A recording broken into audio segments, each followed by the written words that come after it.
And we're live, my friends. Week 1 of the NFL season. It's time. Together, we're going to make some money this season.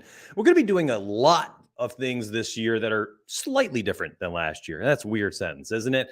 But it's true. We're going to be building more individual lineups for FanDuel, individual lineups for DraftKings.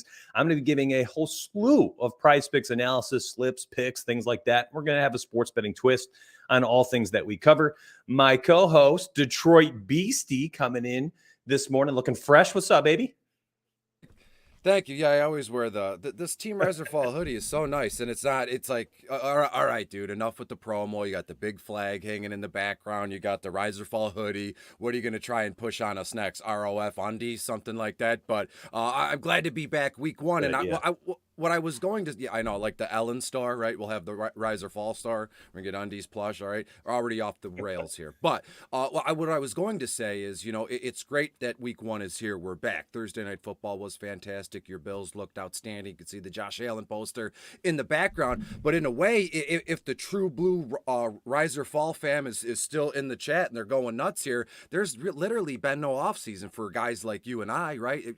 Right after the Super Bowl, we went into hockey. And then into hockey was basketball, and then baseball, and here we are with football. So for us, I have to realize not everybody's a DFS freaks like we are, Mitch, right? Not everybody's just every day, every minute of every day doing notes, making videos, or I can't turn it off. It's in my mind. So I'm glad I have a home here at Riser Fall where realistically anything goes, and I can write, say, broadcast, or do anything, obviously within reason and as long as it's PG. I tell you what, man, I don't know. I don't know about what you just said because it looks like chat is doing the same thing we're doing. They live, eat, sleep, and breathe NFL Sunday. Chat is excited, popping off right now. Appreciate y'all being here. Thank you very much for tuning in. It's the first stream of the year together, man. We haven't done this in a very long time. We're talking nine months or so, and I just miss being on air with you too, Beastie, and I'm excited. But I do want to say before we dive into the games, and I don't want to put a somber mood over it, but it's a day of remembrance as well. It's September 11th, and I'm old enough to remember when I was in high school, and a teacher came in and said, "Oh man, a plane just flew into one of the towers downtown," and everyone's like, "Oh man, what does that mean? That's strange," And I'm a young 17-year-old at the time, not really understanding the brevity of the situation. And then when the second one hit and another teacher came in and they start crying, and I remember that moment and I'll never forget it. It's just a moment I'll never forget for the rest of my life, that entire day, all my experiences, the emotions I went through. And I never want to forget that. And I never want to forget the people, that lost their lives on that day. So today, not going to be right now, later, find a time, say a prayer for the families, and at least just take a moment of silence for yourself and reflect on the blessings that you have. We're alive, we're here today. No matter what's going on in your life, you're good enough where you're able to tune into a live stream that talks about DFS and betting. So keep perspective on what's going on in your world, in your life, in your circle. You're doing well enough to be here on the internet, probably under a roof, drinking coffee, having some water, eating a bowl of cereal, whatever it is. You have food, you have something to drink, and you have the internet to watch a sports betting show. You're doing okay. Keep perspective. And today, let's make sure that we have some fun, and let's try to win some money together. All right. So let's dive in and let's get after it. Let's get after it right now. Okay. And I see chat talking about their 9/11 stuff, and that's really interesting. I didn't know it would kind of shift into something like that. But listen, it was something I wanted to kind of mention before we got going. All right. Yeah, let's absolutely. see here. You and Go I for are it, the Beastie. same age. I was in high school at the same time, senior in math class, and obviously we know how it changed everybody's lives. And the one thing I remember the most was the Yankees were playing like that.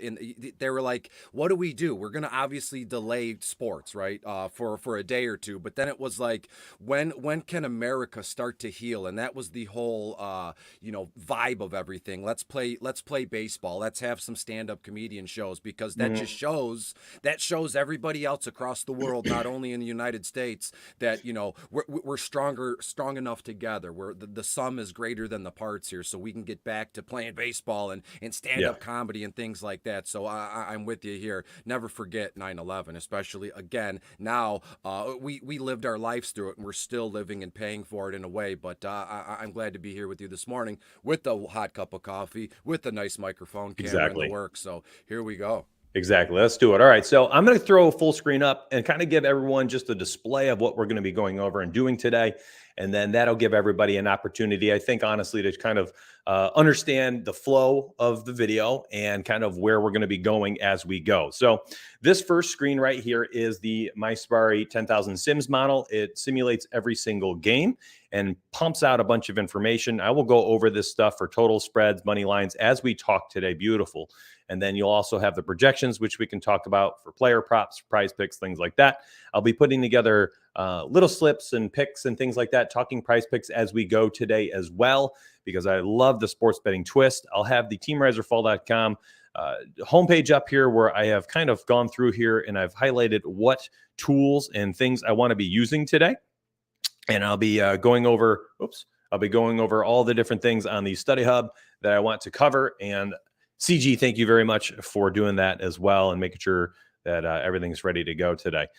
Projections, I'll be using those from the website, talking about the top stacks for today, all for the main slate and specifically for DraftKings. While we will have some FanDuel lineup building, don't you worry about it. I wanted to make sure that DraftKings kind of the headliner, of course. You know, this new pivots page, this tool, very nice on mobile, fully mobile optimized, I think will be extremely helpful. I'll explain how it works, and it highlights kind of the pricing around the higher owned projected ownership at a certain spot, and then like the different types of pivots, what their ratings are and what their projections and ownerships are. And then, of course, I'll be in Fancy Cruncher making lineups today. We'll have FanDuel open. We'll do some stuff together in FanDuel, and then DraftKings as well, of course. And then if we have time, I will slide over and try to do something for YouTube. All right. And I've got the props sheet last, which will be covering all sorts of different props, you know, passing yards, rushing attempts, passing attempts, interceptions. We've got it all here. So I'll be going over some props, you know, some metrics and things like that to hopefully get people prepared for their day. And, you know, it's a huge day. It's a huge day. A lot of people love all sorts of different things. You can see it in chat. You know, you got to do FanDuel more, and you'll see people, you know, I need DraftKings today. Show me more prize picks. So we're going to kind of be doing all of it. And it's an all-encompassing stream where we're going to be covering all things sports betting and DFS together. So let's go ahead and win some money. Now, here are two quick pages, and I post them in chat. It's a pinned link. Oh, by the way, Twitter, I appreciate you guys watching out there. I totally forgot you're watching. If you want to be able to enjoy chat with us, you got to be able to tune into one of the YouTube channels, which is in one of my previous tweets as well. So go for that. You know, this is not updated. It's plus 260 something units this year. There's a daily bet tier and daily price pick slip tier. It's less than a, you know, cup of coffee for the entire month. All right. And then, you know, you've got the all picks tier, some tools, things like that. You guys can grab that if you'd like. And then we've got a crazy deal for Team Riser Fall where you can use promo code 75 off. You get 75% off the entire month, your first month. And you could do that for individual sports if you want. This ends up being less than a cup of coffee. If you just need help with NFL, or you're like, well, I'm good on all my sports, but I do play PGA and I don't get a lot of coverage from my main site. So let me add Team Razor Fall for PGA only. You know, you guys can do what you want with this. I pinned that in the comment section as well, or actually it's in the chat section. So you guys can do that there. All right. So Beastie, let's dive into our first game. We got the house cleaning out of the way. We've got the New England Patriots at the Miami Dolphins. And I'm going to blow this up a little bit so people can see. And this first game, you know, the MySparry model reads as this, and it's kind of like a little tutorial here. Before we get into DFS, you guys will have the opportunity to see how this works today. And by the way, if you see my head looking all around, I've got multiple monitors up in front of me, and I have honestly like 30 tabs across the three monitors. I swear it's crazy, dude. I got the like StreamYard host. the host setup You're on the one screen. It's just, man, it's a It's lot. like you're flying the Millennium Falcon or something. You're like you're on the Yeah. bridge of the Enterprise. I mean, you're better than Captain Kirk with everything that you got going on. I mean, I said in the chat, let's let Mitch talk. If you need me, shout my name out in the chat, because it's like, yeah, you are Han Solo today.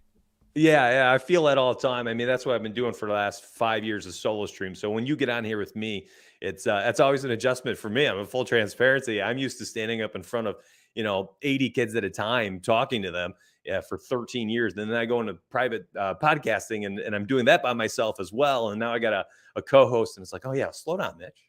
You got somebody here to lean on. So let's do that right now. I'm going to kick it over to you in a hot second.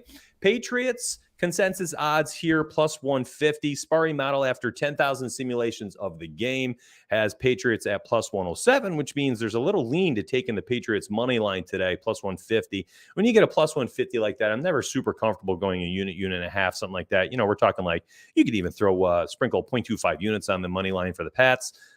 Half a unit, something like that would be nice. That's a 20% edge over the consensus Vegas odds. And then on the flip side, of course, Dolphins, consensus minus 178 favorites. Well, sparring model after 10,000 sims has them at minus 107. So, of course, still leaning towards, favoriting them, but you have no edge, and that's not the play. So, Dolphins money line off the table for me. Maybe the Pats money line for a sprinkle would be in play. Total today for this game, and we have them at 45.5. So you get a 1 point edge over the total 46.5, or you could do the team totals and take the under on the Dolphins, which there's a 1.5 point edge on the under for their team total of 25 points. And for the spread, last but not least, we have the consensus at 3.5 for the visiting Patriots. Well, sparring model has them at 1.5. So that's a decent edge, 2 points. And you cross that 3-point barrier, which is always a huge one.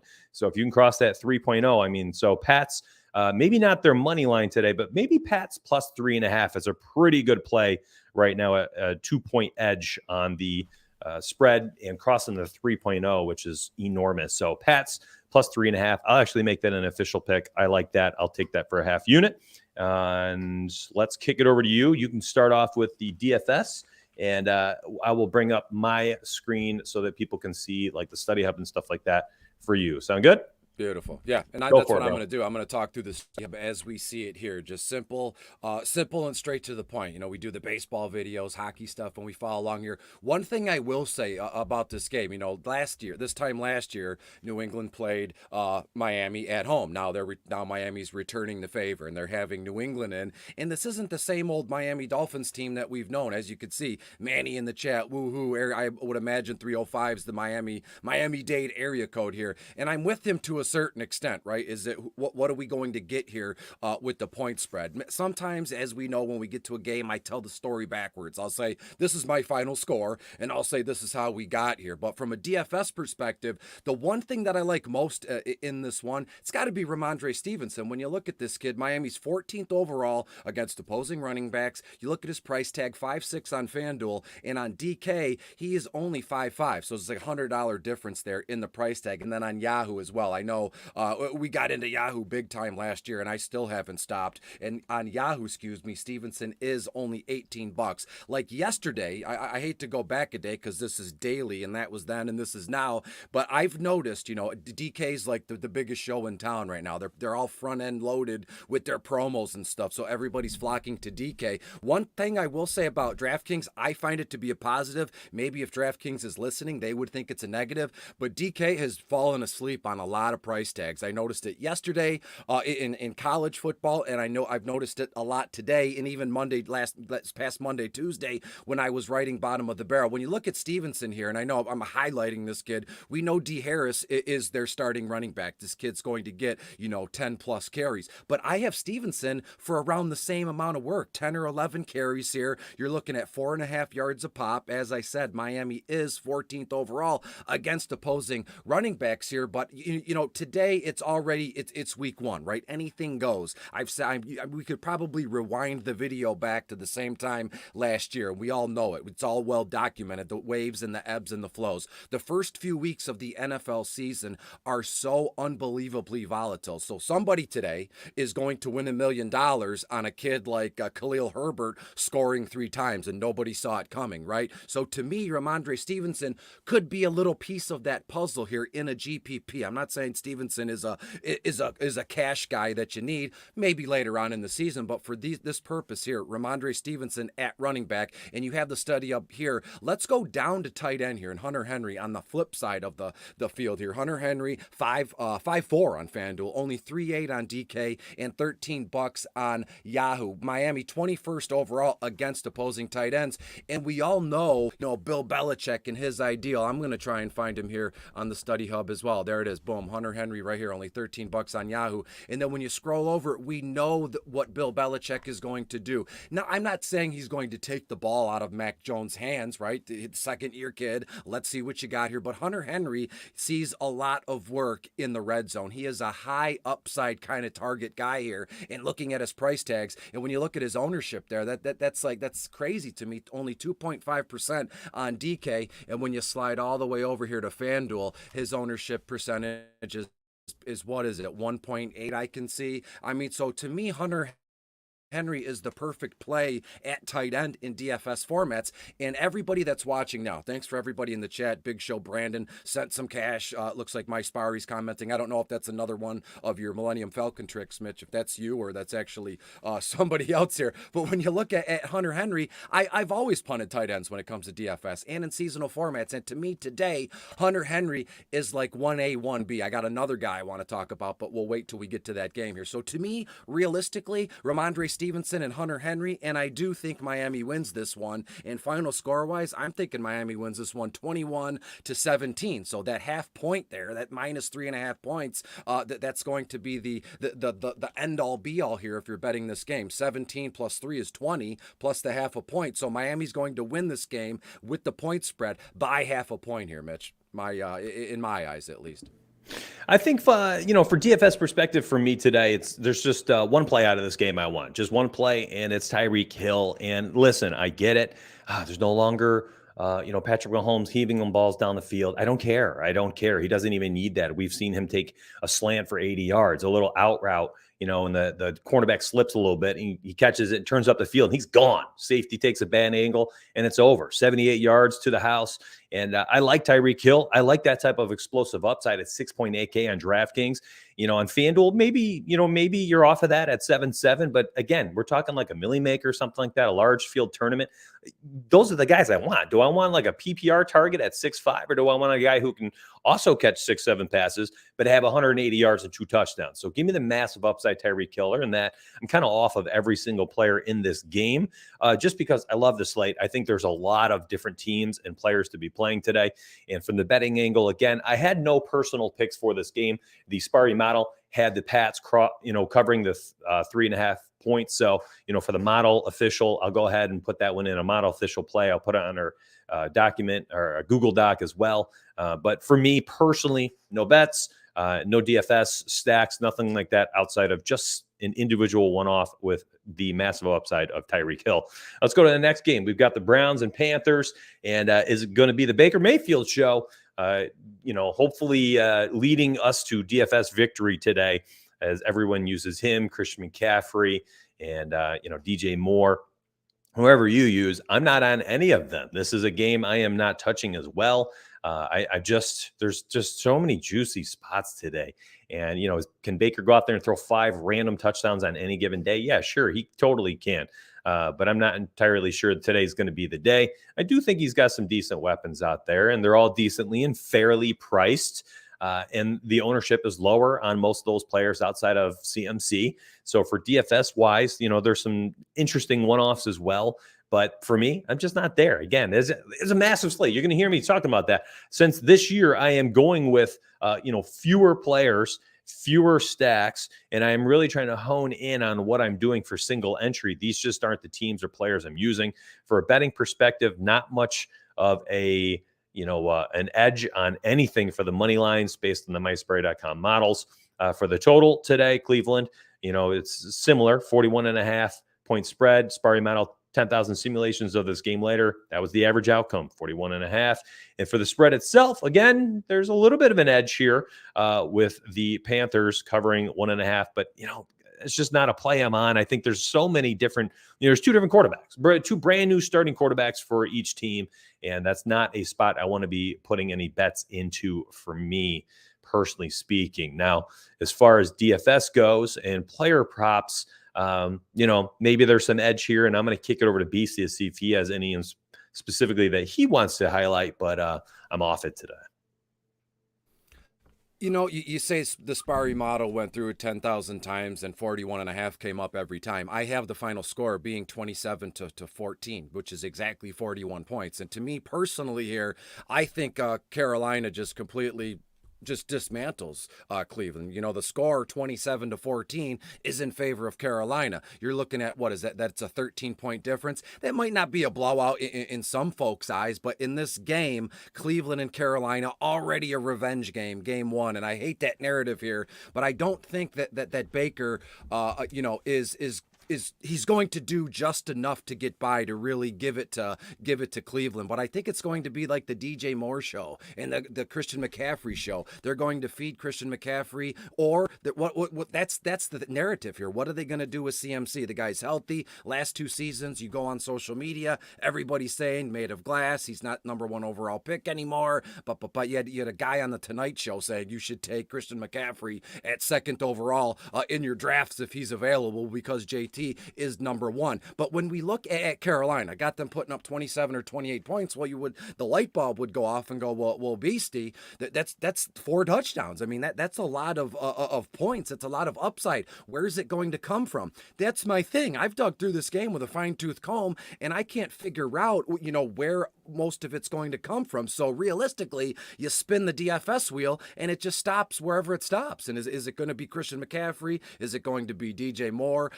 Who knows what the heck it's going to happen in this game. So to me, if you had to, Jules Santana saying Baker Pettyfield, I haven't seen That's any of funny, his, man. That made me I haven't laugh. seen any of those commercials anymore of him living in the field or wherever whatever Cleveland Stadium was called here. But when you look here from a betting perspective, I'm all about Carolina. I believe, let me double check that as we talk here. I believe Carolina's, it's basically a pick 'em at this point. Cleveland plus a point, Carolina minus a point, over under. It looks like it's been bumped up on my end to 42 total points. So in this one, I think hands off, of everything. Again, I want to tell people it is week 1. It's exciting. People be broadcasting all day here. You don't have to bet on everything. You don't have to use 17 different formats to put bets, Prize Picks, Underdog, FanDuel, DK. And the list goes on. You don't have to bet on everything. And you're probably saying, well, why did I tune into this broadcast? The first 2 games, you guys were like, well, I don't like this, I don't like that, because like Mitch, I want to be more specific this season and keep my player circle really tight and really formed. And I'll go down swinging with those couple guys instead of spreading my money out and spreading my entries out through 150 different guys. I'll keep it 25 to 30 in my player pool, and we'll see what we get. In this game here, again, Carolina will win this one 27 to 10 from a betting perspective, but from a DFS side of things, I just don't see much that really stands out to me because of the high ownership of Christian McCaffrey. You can see it right on the Study Hub, 21.1% as of right now on FanDuel, and on DK, 20.9%. I'm not willing to take that ownership percentage in week 1 at least and say, here's my running back at 20+% owned, and we get into the free square kind of thing. But to me, Carolina will win this one. That's where I'm headed in terms of betting. But from a DFS perspective, that's about it. I wouldn't be upset if people wanted to stack Baker with DJ Moore. Maybe Robbie Anderson gets loose for a under route 75-yard touchdown. Who knows? But that, again, that is just like making it up, pulling that info out of thin air. And right now, this year, after all this time, I like more factual information, especially on a broadcast. All right, somebody DM me on Twitter while I was streaming, asked, can you show the Discord setup? I'm intrigued because I'm in other Discords and how they're organized is important to me. Okay, cool. Let's actually do that. I planned on doing that today. I had this up on my screen. So if you're a part of Spari, you'd come in, you go to the full access, you click the connect channel. It shows you how to connect your Patreon to Discord. And then you can come in here. You got the different chat channels. You'll have all the different picks channels broken down by the sport itself and then broken into categories of betting and price picks. It shows the cappers for those sports. They're all broken up differently for each sport that is covered. Tennis, all the way down to tennis. And then same thing here. You come down here for Rise or Fall on the website once you sign up. By the way, promo code 75 off is 75% off today for your first month at teamriseorfall.com. So if you're DraftKings, FanDuel, Yahoo, SuperDraft, you need tools, projections, picks, cores, player pools, things like that. And in private chat, we've got you over here. And you just go to your profile on the website, click the connect to Discord button. When you get in here, your name changes orange. Some people have had to log out, log back in on Discord. I don't know why, but it helps. And then bang, you'll have all the private channels. And then down here, the private shows. We do all sorts of pre-log shows, live shows, lineup building shows that we don't feel comfortable doing on public stuff. We'll do them in there. A lot of fantasy cruncher support. That is where we build FC settings out, things like that, show our strategies. And hopefully, you end up trying out one of those sites today, and I'll see you in Discord. And that person also has sent me a DM in Discord. So I think even after they just asked that question, they didn't watch this part of the stream. So, oh, well, I did it for you guys here. Let's move to the next game. When we get to a game where we've got some analysis, I think we're going to drop some nuggets for sure. But I'm just off of some of these early games. Next game up, Philly and Detroit. Betting wise, this game, I slammed the total under earlier. I believe it was open at 49.5. I'm against what the Spari model has at 51. So maybe I'm wrong, but I think Detroit is just going to be bad. Again, Philly, I think they've made some improvements offensively. They tried to shore up their D-line a little bit. So I think they're maybe going to be a little bit better all around the season. They've certainly have the division to be in this year. So, the total, I took the under only because I just don't think Detroit's going to be scoring very much today and Philly on the road. Spread wise, I think maybe that is a spot you could take Philly to cover. And I think, especially just because I just don't think Detroit's going to be scoring, or take the Lions team total under. I'm just off it for betting. Again, I'm just off it. And then for, DFS perspective, I'm okay with you going with just having Jalen Hurts and no stack, like a naked QB lineup, not needing AJ Brown, any of these other guys, Dallas Goedert. I just don't think he's going to be peppering any individual target to make them a worthwhile pick for DFS. So I think you could just go Hurts at 6'8" and just hope for, 80 rushing yards and a touchdown, 150 passing yards and a touchdown. And, you're looking at 22, 23 points, something like that. And you have upside for a lot more. Where I do like him a lot today is a site like, SuperDraft, where you get a nice multiplier, the 1.2, and you've got opportunity for a heck of a lot of upside at a multiplier like that, where if he does have a really good game rushing or has a couple of rushing touchdowns, all of a sudden you're going bonkers over there. I think that is certainly in play. But for DFS wise, I don't know, on some of these other sites, like he's $33 on Yahoo. That's just too expensive for me. And 8K on FanDuel, again, just too expensive. I'm just not there. 6.8, I don't mind it on DK. And outside of that, I'm literally not on anybody else. So again, 3 straight games where I don't have much of a betting take or a DFS take, but that is because where I am going to be investing all of my exposure today is on 4 different games, and several of them are coming up. And the last one here is Pittsburgh and Cincinnati, where I'm going to have significant exposure, and I'll talk about that a little bit later. Go ahead, Beastie. You want to hit us with your analysis for this game, betting DFS-wise? Absolutely. And I wouldn't be Detroit Beastie if I didn't spend a second on my Detroit Lions. There was already some comments on how hopeful are Lions fans. And I mean, that's a silly question, because I don't know about other Lions fans, but I am eternally optimistic about Detroit. And when we look at this one, as you said, right now it looks like the Lions are getting 5.5 points. I would take that all day. Again, I'll tell you the story backwards. I think Detroit wins this one 28-23, 28-24. So Detroit is going to outright win, and they're getting points here. That one kicks off at 1 p.m. downtown at Ford Field right here. From a DFS perspective, I had a little story kind of boiling or going, on TikTok and social media and Snapchat with bottom of the barrel, without Jalen Hurts, right? It was all based on if Miles Sanders is inactive, but it looks like Miles Sanders is going to play today. And I said, you know what? A nice little combo action of Kenny Gainwell and Boston Scott might be a good move, in certain cases. You look at Kenny Gainwell, 5-3 on FanDuel, 4-6 on DK, and Boston Scott 4-9 on FanDuel, 4-5 on DK. But now it seems that Miles Sanders will get most of, or actually, who the heck knows how much work Miles Sanders sees. So I still love Kenneth Gainwell for that one. When you look on the Lions side of things, I saw it earlier. I have to scroll up in there, but to me, I think Jared Goff is a beautiful play today. FanDuel 6-8 on FanDuel, 5-4 on DK, only $24 on Yahoo. When I look at what I have, I use the Study Hub and the projections tab here, and I've done that for every guy. You could see it all in my notes, and I don't know why people love seeing my handwriting so much, but I have Jared Goff when you look at like 250 passing yards, like 2 touchdown passes. That's pretty steady, in a GPP. That one quarterback play, if this guy has 2 touchdown passes and 250 passing yards, that'll at least, you'll tread water at the quarterback position, and then you'd be on your own on the other spots, but you're here, so we'll fill in the blanks there. But to me, Jared Goff at home against Philly, 24th overall, they are against opposing quarterbacks here. And one thing I will say, I'm going to turn off the analysis. I'm going to turn off the DFS price tags just for a moment. And I will say, regardless of how the Lions play, people always fill that stadium. People have been downtown Eastern Market,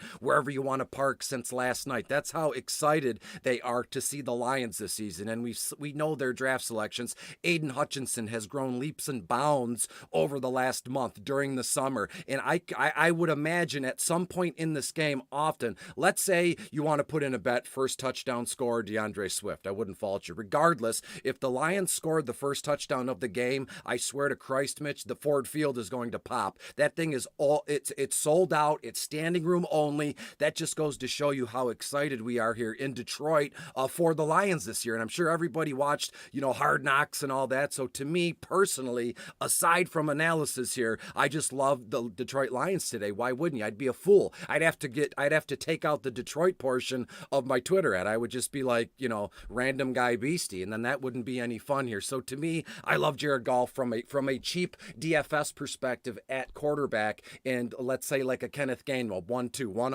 off there, and we can move on there. And I said I have the Lions to outright win, so why wouldn't I take the Lions plus 5.5 as it stands now? Detroit wins 28-23. All right, that was inspiring. Chad said that was very inspiring. Here's the deal. I did, excited to see the Lions. Said nobody ever. I like having y'all in chat this morning. This is fun, man. This is a lot of fun. By the way, we've got a little competition going today. So looks like there's 90-ish people watching on the Donuts YouTube, which is basically the Team Rise or Fall YouTube, and I just can't change the name, or I lose a lot of connections that I have set up, and I'm too lazy. Looks like there's about 40 watching on the My Sparry YouTube channel, and Twitter dead last, single digits, but that's good. I would imagine most of the people on Twitter today have jumped onto one of the YouTube channels so they can partake in the chat. I will add, I forgot that I did have a DFS play today, and that was the Detroit Lions on the Friday YouTube stream on the Donuts YouTube channel. I actually had put together a lineup. I made a lineup and gave that out. You guys saw me build it on Fantasy Cruncher using our projections. And when I built that lineup on FC, I ended up having the Detroit Lions in here. And here's the lineup I built on Friday while I was doing the stream. The Lions defense today, I love. And I totally forgot that I love, because they're against Jalen Hurts, who is, an interception, a fumble, 3-4 sacks, and bang, you're up to, 6-7 points. I don't care if they give up 30 points today and don't get any points for, points allowed. They have 5-6 points in them in sacks and turnovers alone. I think, easily a fumble, a pick, 2 sacks, bang, they're at 6 points for the day. And I think that's kind of like a baseline today, truly. And you can see, our projection has them at the teamraiserfall.com projection has them at 5.32 points. And I think that's a pretty valuable play to have that as like kind of the floor, and I think that's a floor projection. I think all defensive projections are usually a floor projection, and you're just hoping for more upside. So give me the Lions defense at minimum price on DraftKings today, and give me the Lions at nearly min price on FanDuel today at 3.1K. I think they're fantastic options at home, and I'm going to go ahead and slam them both in today. Totally forgot about that. And we have our first spam I was bot just going to say of that. the 2022 season, baby. Wouldn't be week one without it. Yes. It wouldn't be week one without it. Yep. Just those little spiders crawling the web looking for, this channel's got 150 viewers right now. Let's go ahead and spam them. So anyways, Lions defense, plugging them in. Let's move on. Ravens and Jets. Yikes. Give me a lot of, a lot of the Ravens offense today. And I don't want a single piece from the Jets today. For a betting perspective, give me the Ravens team total over 25.5. I align with what the my Sparty model has. And by the way, these are not like this is what it came out with 10,000 times. The game is simulated 10,000 times. And then what we show here is the average, and we've rounded the numbers to make it easy. It's the average amount of points. So that means, for sim number 7,367, the Ravens scored 37.3, 3 points or whatever. And then, sim 9,200 has the Ravens at 28.5, and then the average came out to 30. So the Ravens here, team total over 25.5, I think is a fantastic play. That way you don't have to worry about them scoring 40, and the total still goes over. The total game still goes over, or maybe they score 38 points and the Jets get shut out and you're still under the total. You don't have to worry about that. Just take the Ravens team total. I think that they come out and explode today. I really do. I think they explode. I think they can cover the road -6.5. The money line is juiced to high heaven here at -310. So you're not touching that unless you're including it in like a parlay. On Prize Picks, I think Lamar Jackson over 225 could be a statement play today. I think that Lamar Jackson could, come out. He's going to want to show off. There's no Hollywood Brown out there, but an ascending Rashad Bateman, a healthy Mark Andrews. And I think Lamar Jackson over 225 or more than 225.5 passing yards today is certainly in play. I'm probably going to add that to my official list here as long as it does not change by the time my show ends. And I'll go ahead and post that in Discord. So I'm taking Lamar Jackson over 225.5 as a stream special. And on DFS, for DFS purposes today, I actually really like all things Baltimore defense. I like Lamar Jackson. I like Rashad Bateman at 5'3". Mark Andrews at 6'8" is a very, very nice pivot off of Travis Kelce, who is 6.8K as well, or 6.6K. He's right there. So that's a really nice pivot because his ownership projection is lower right now than what Travis Kelce is. So you get a nice pivot for a guy who has 2 touchdown upside in any given day.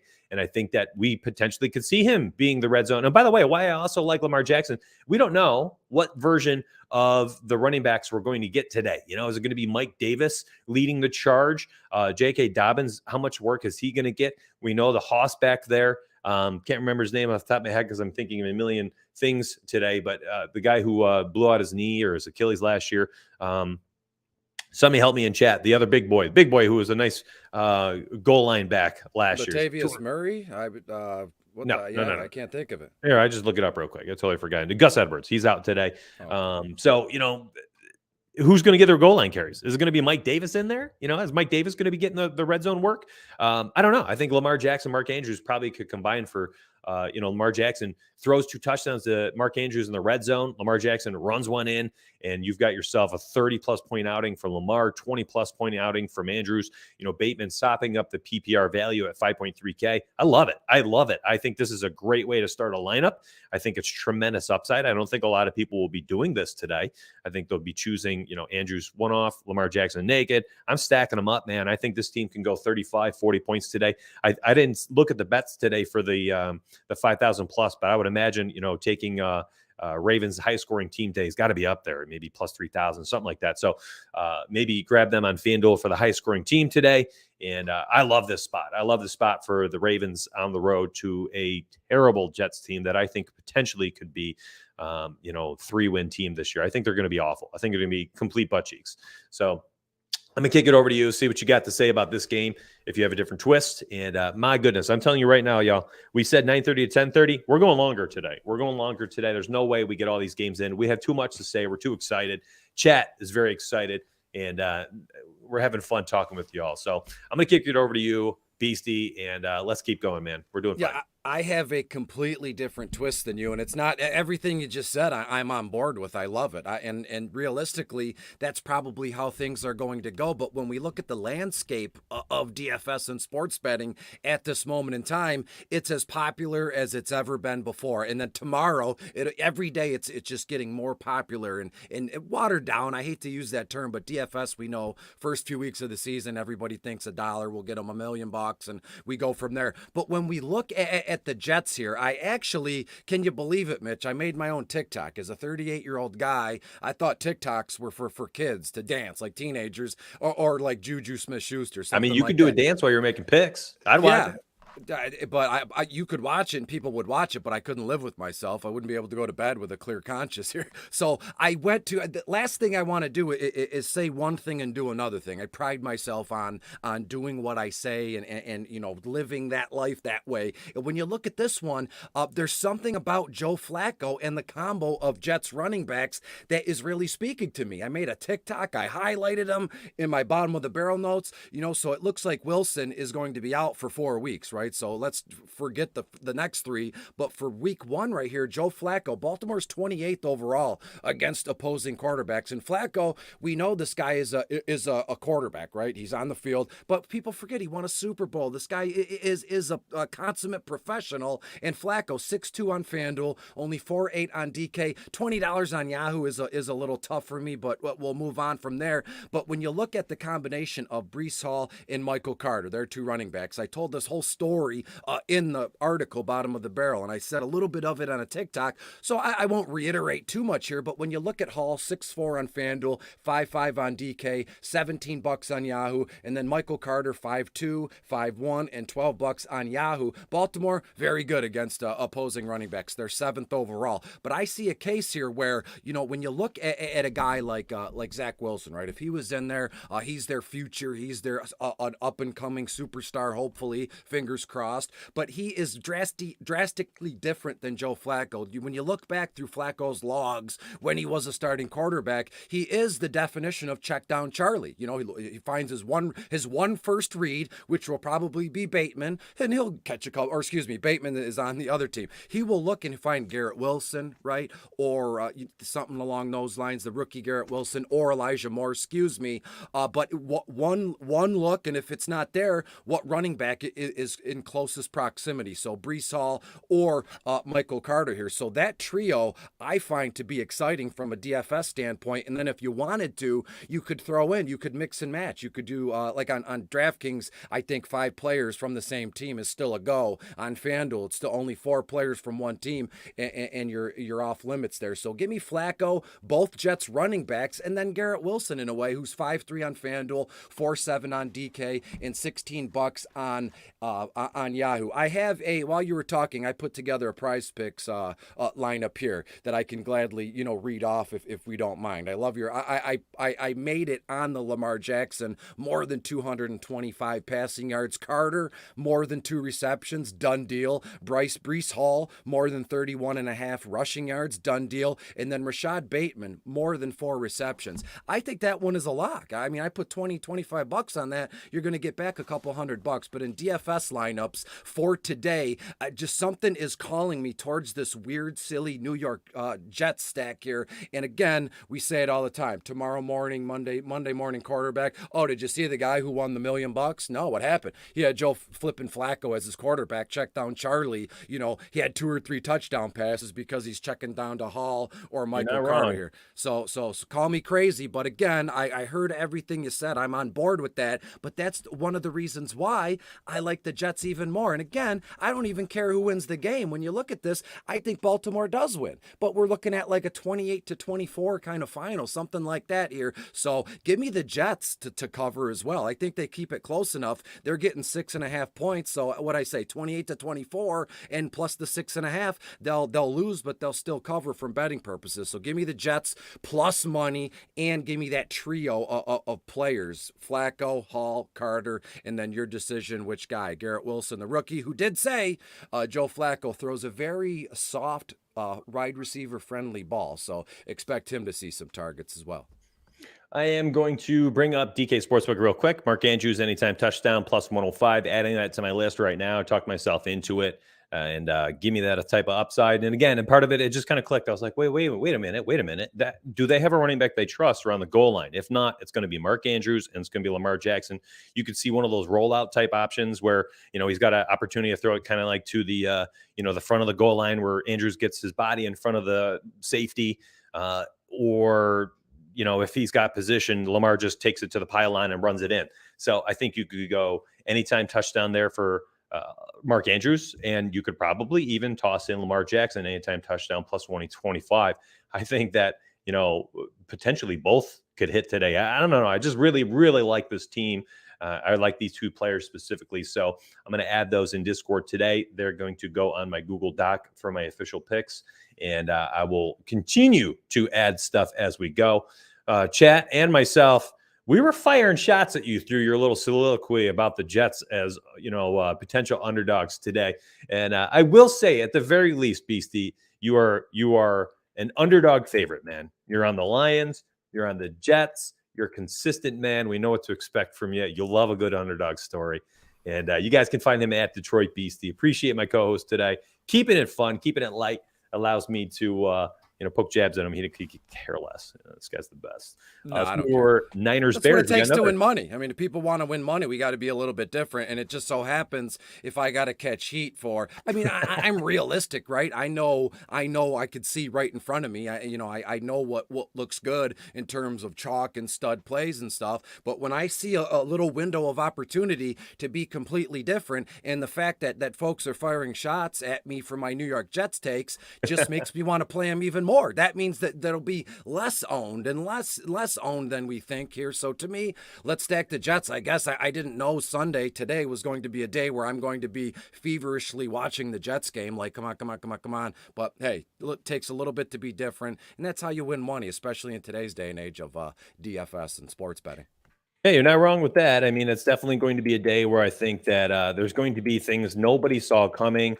And I like what you said. We're talking about like a milli maker, right? And, you wake up, you're talking to your friends. Oh, did you see the Flacco, threw 4 touchdowns in a shootout? And it's like, no one saw that coming. But that's also how you beat 1,100,000 lineups to win $1 million, right?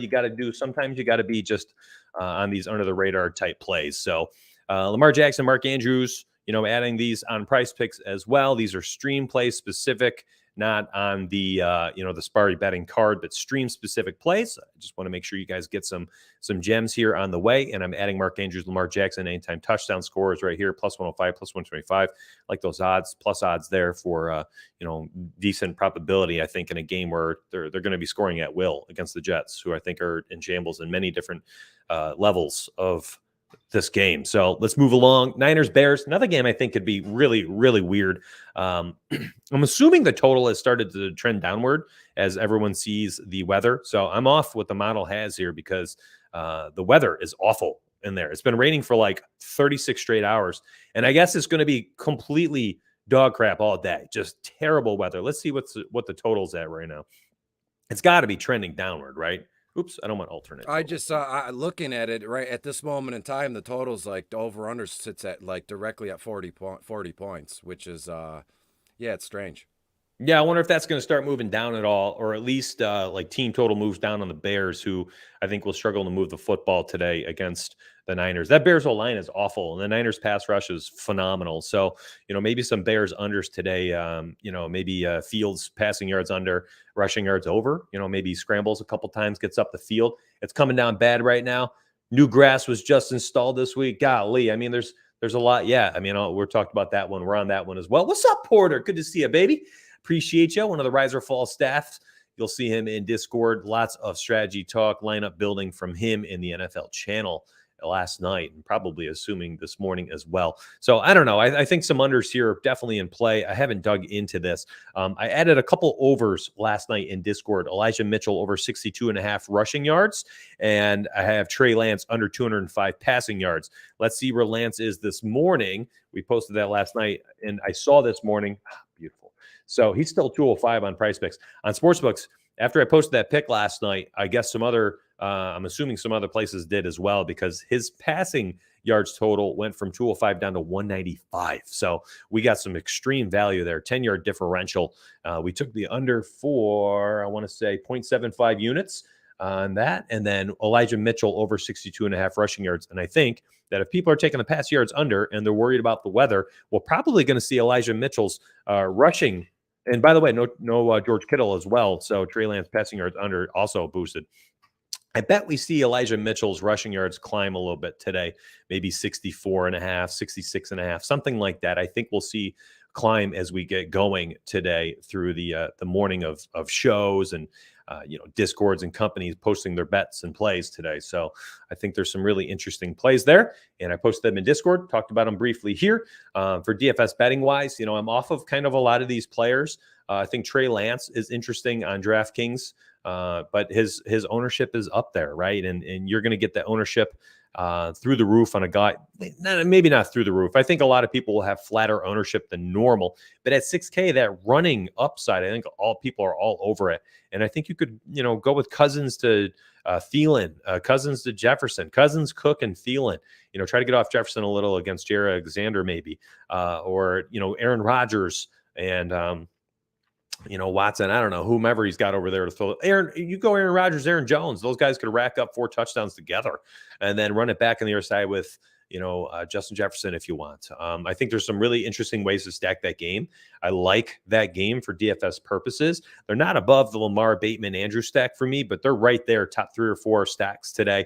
Is game stacking that specifically? I already put a bet in. If you can find it out there, I had Kirk Cousins. I posted this in Discord, I think on like Monday or Tuesday. I had his over 1.5 touchdowns on Prize Picks, and I also had him on Sportsbooks at minus 130 over 1.5 touchdowns.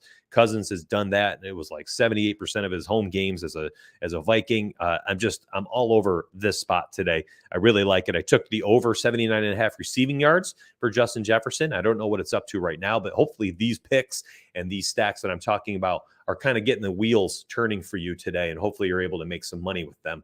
What are you looking at for this game, betting and DFS wise? Are you on this one specifically, or do you have any specific stacks or plays that you like? Well, I'm on every game. If it's if you hand me a microphone and put me on live, I could spin anything here. But when we look at this game, if I'm not mistaken, the Chicago Bears field is notoriously awful and it's bad. And we saw photos at the end of the summer, like right after or before a preseason game, where there was massive divots everywhere. Ankles would be popping and spinning, and knees every which way here. But as in the comments, Shohei 20 said new grass installed. Okay, so that'll make it even more slippery if the roots haven't taken here. But to me, if it's going to be rainy and cold and everything, everybody's talking about Eli over 62.5 rushing yards. Absolutely. But when we look at their depth chart, what about Jeff Wilson? This guy's going to get a little run. This guy's going to get a little bit of play. And what about the rookie Tyrion Davis-Price, who was mentioned in bottom of the barrel? Chicago 15th overall against opposing running backs, and Davis-Price is basically nothing going on. 4-9 on FanDuel, only $5,000 on DK, and the minimum $10 on Yahoo. If this game, if the weather is going to be as bad as we think it is, there's someone here right there, Yodham 101. It's coming down bad right now. We could see a game where it's just hand, ball off, things like that. So Trey Lance under is a beautiful play. But if we dig a little bit deeper from like a prize pick perspective, I love Eli over. I want to look at what we got going on for Jefferson on prize picks but from a DFS perspective, and I'll tell you my whole reasoning behind it. It may be simpleton, it may be feeble-minded, however you want to say it, but this time last year, San Francisco was in Detroit, game 1.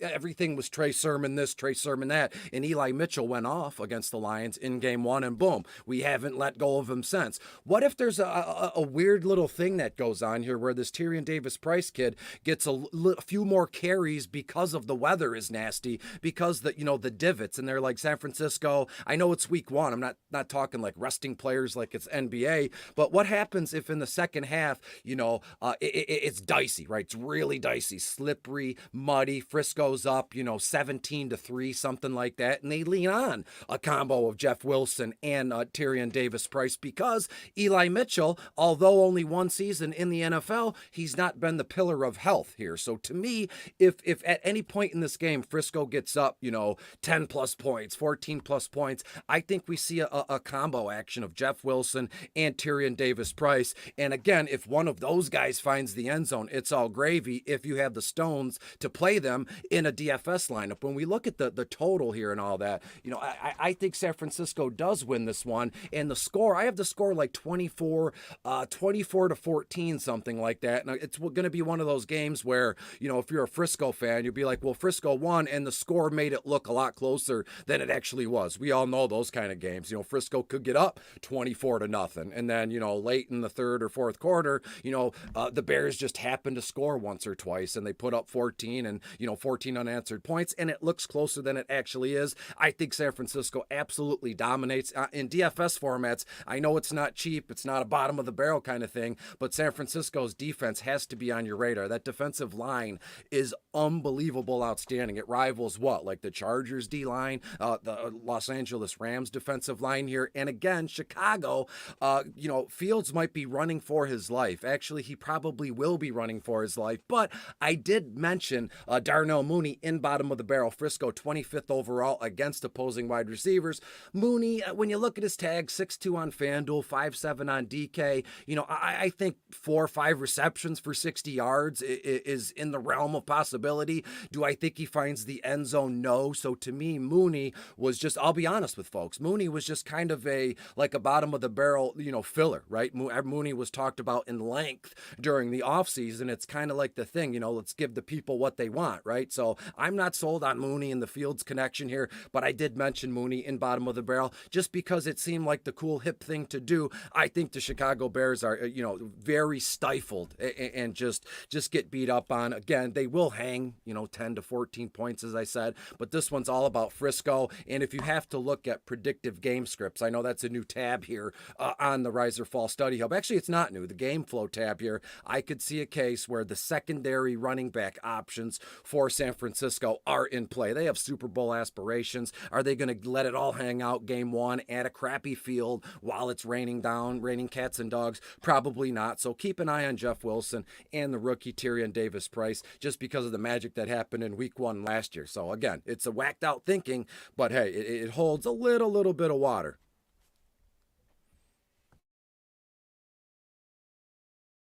All right. Well, my friends, we are taking a second here while I bring up some house cleaning. Let me go ahead and do this for you because, well, we're still trying to get some eyes here on the websites as they're growing fast. TeamRiserFall.com. You can use promo code 75 off, 75% off. This ends today.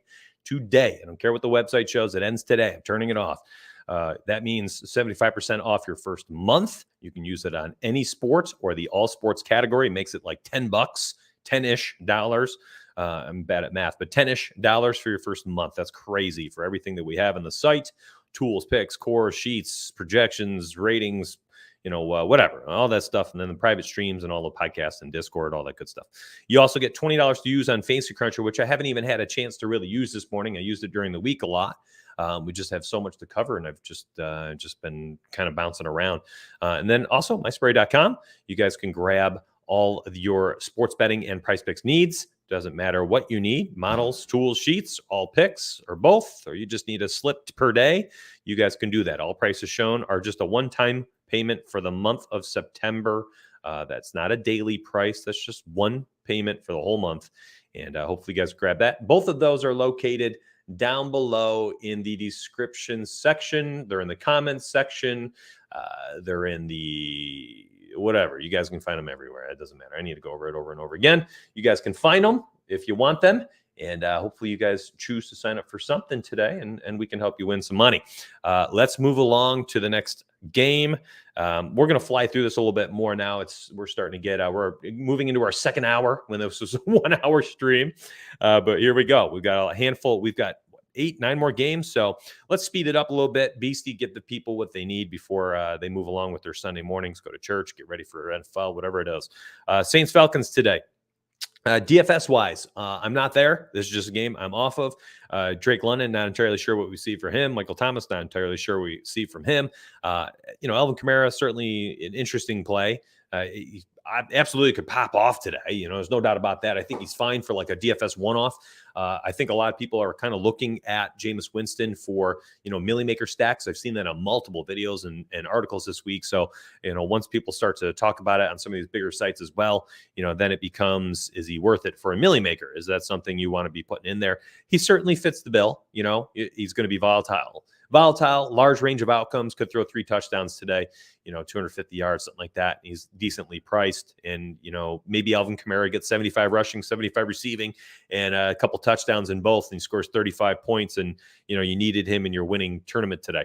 I think that's certainly in play. Betting wise, I'm not interested at all. And again, this is another situation where it's like, I don't know what we're getting out of these offenses. Michael Thomas is back, Jameis Winston there, Mariota leading the Falcons, new look offense, really no Julio, no Calvin Ridley. So I just don't know what you're getting out of this game. So I'm not touching it for betting.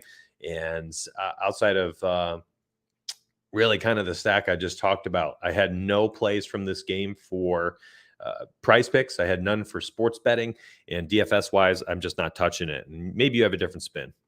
Yeah, but my spin is just stacking the heck out of the New Orleans Saints. When you look at Winston, the Falcons 29th overall against opposing quarterbacks. Wide receiver-wise, you look at Jarvis Landry. He's now no longer a wide receiver number 1. Can he kind of find that role? I think he can. He's beautiful. Look at that, 5.7 on FanDuel, only $5K on DK. And then the rookie Chris Olave. When you see him, $5,000 on FanDuel, 4.5 on DK. As I said, Falcons 27th overall against opposing wide receivers. And then the kicker is if you want to throw in Alvin Kamara. So a full-blown New Orleans Saints stack. And when I look at this game from a betting perspective, everything to me points to the over. Looks like 41.5 points, but I'm going to stay away from it from a betting perspective. But you bet your buns I'll have a 4-man New Orleans Saints stack, not sack, against the Atlanta Falcons, who win 2-3 games, if that. So give me the New Orleans Saints in this one from a DFS perspective.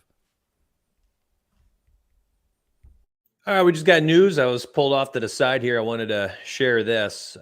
We have news that just popped here. Mike Davis, Kenyon Drake, Justice Hill, the only active running backs for the Ravens today. And y'all remember that? Y'all remember those bets I put in there for you? Now I love them. So, just 3 active running backs. Kenyon Drake, not a goal line back. Justice Hill and Mike Davis. So Mike Davis, definitely somebody who can be plugged in there on the goal line. But had those 2 best there, Mark Andrews, Lamar Jackson, baby. I love those even more. And I think these maybe even move a little bit now. I think that honestly could move a little bit. Maybe this goes down to minus or a plus 105. This goes to, minus 105, something like that. It's still going to stay pretty good odds no matter what. But I think that is definitely an interesting play. Mike Davis, though, too, is definitely somebody now. I just wanted to know that news first, right? I wanted to have that 100% confirmed. Mike Davis is cheap, man. He's 4.4K, and I think he's going to get most of the carries today. So in a game script where he could be pounding the rock as they just write him out for the first 8 games of the season, not a guy that got long-term plans for. I think Mike Davis could be a really interesting play today at 4.4, just slamming the ball down the Jets' throat, maybe if they are, playing with a massive lead. I don't think Kenyon Drake's going to come in there and get 20 totes today. So give me Mike Davis at 4.4, and I'm certainly in there. You honestly could add him in there for most your like single entries. But for Millie Maker stacks, I think his ownership's going to go through the roof here. So we're talking like a single entry, maybe 500 entrants or less. If people are still doing head-to-heads and double-ups, my goodness, you go ahead. Mike Davis is fine. But a tournament entry, a large Millie Maker, he ain't the play for me, okay? Betting-wise, I think maybe we can go over there and look and see if he has any touchdown props. It could be interesting as well. All right, let's move on. I said we're going to speed it up a little bit, right? Steelers, Bengals. Let's do this one right now. I'm kind of excited about this one. Mitch Trubisky, baby. Mitch Trubisky. Let's take a peek at Trubisky today, his pricing and some of his props. I know people are all over the Cincinnati side today. And maybe this is just because I'm a Bills fan last year and I saw him as a very competent backup. I didn't think he got a fair shake out there in Chicago. And that team was just in shambles, right? Fired their coach, got rid of Trubisky. Allen Robinson moves out a couple years later. I don't know. Team was just garbage to start with. So I think that you can look at Trubisky today and you've got some stackable upside pieces. And this freaking game stack is gorgeous, right? I mean, you have all these options today. And here's one trick. I'm going to sort by salary. All right. And then I'm going to hold the control button, click the tab and sort by team. And now you've got them sorted by salary and sorted by team. So you can plug in Trubisky at 6'4" on FanDuel. You can plug him in. I'm going to go full screen here. Y'all look at this a little bit better. You can plug in Trubisky for 6'4" on FanDuel, which is a phenomenal price. $5K, phenomenal price on DraftKings. And if you're thinking they're playing from behind today because Cincinnati's pouring it on them, well, then this is even better to me because then he's going to be chucking the football the entire time. And on the flip side, how did the Bengals go up by 2-3 scores to make Trubisky have to heave the ball 36, 37 times today? Well, if they were scoring touchdowns, who's scoring them today? Probably not Tyler Boyd. Probably, probably T. Higgins. Probably Jamar Chase, maybe Joe Mixon scoring some touchdowns today. So, you can get off the higher stack of Burrow with that price and go with Trubisky and then plug in, a touchdown guy like Chase Claypool, who I think he takes a shot or two down the field with today. If Deontay Johnson's health is a concern for you, George Pickens, 4.1K on DraftKings, 5.2 on FanDuel, a fine option. Great price. Pat Freiermuth at tight end at 5.3 on FanDuel specifically, I like today. So there are so many different ways to stack this game up. I'm all over this game. I'll probably make 3 or 4 single entry lineups today. One of my single entry lineups today will certainly be plugging around Trubisky with a large game stack. I'm talking, an onslaught type 4 or 5 players from this game.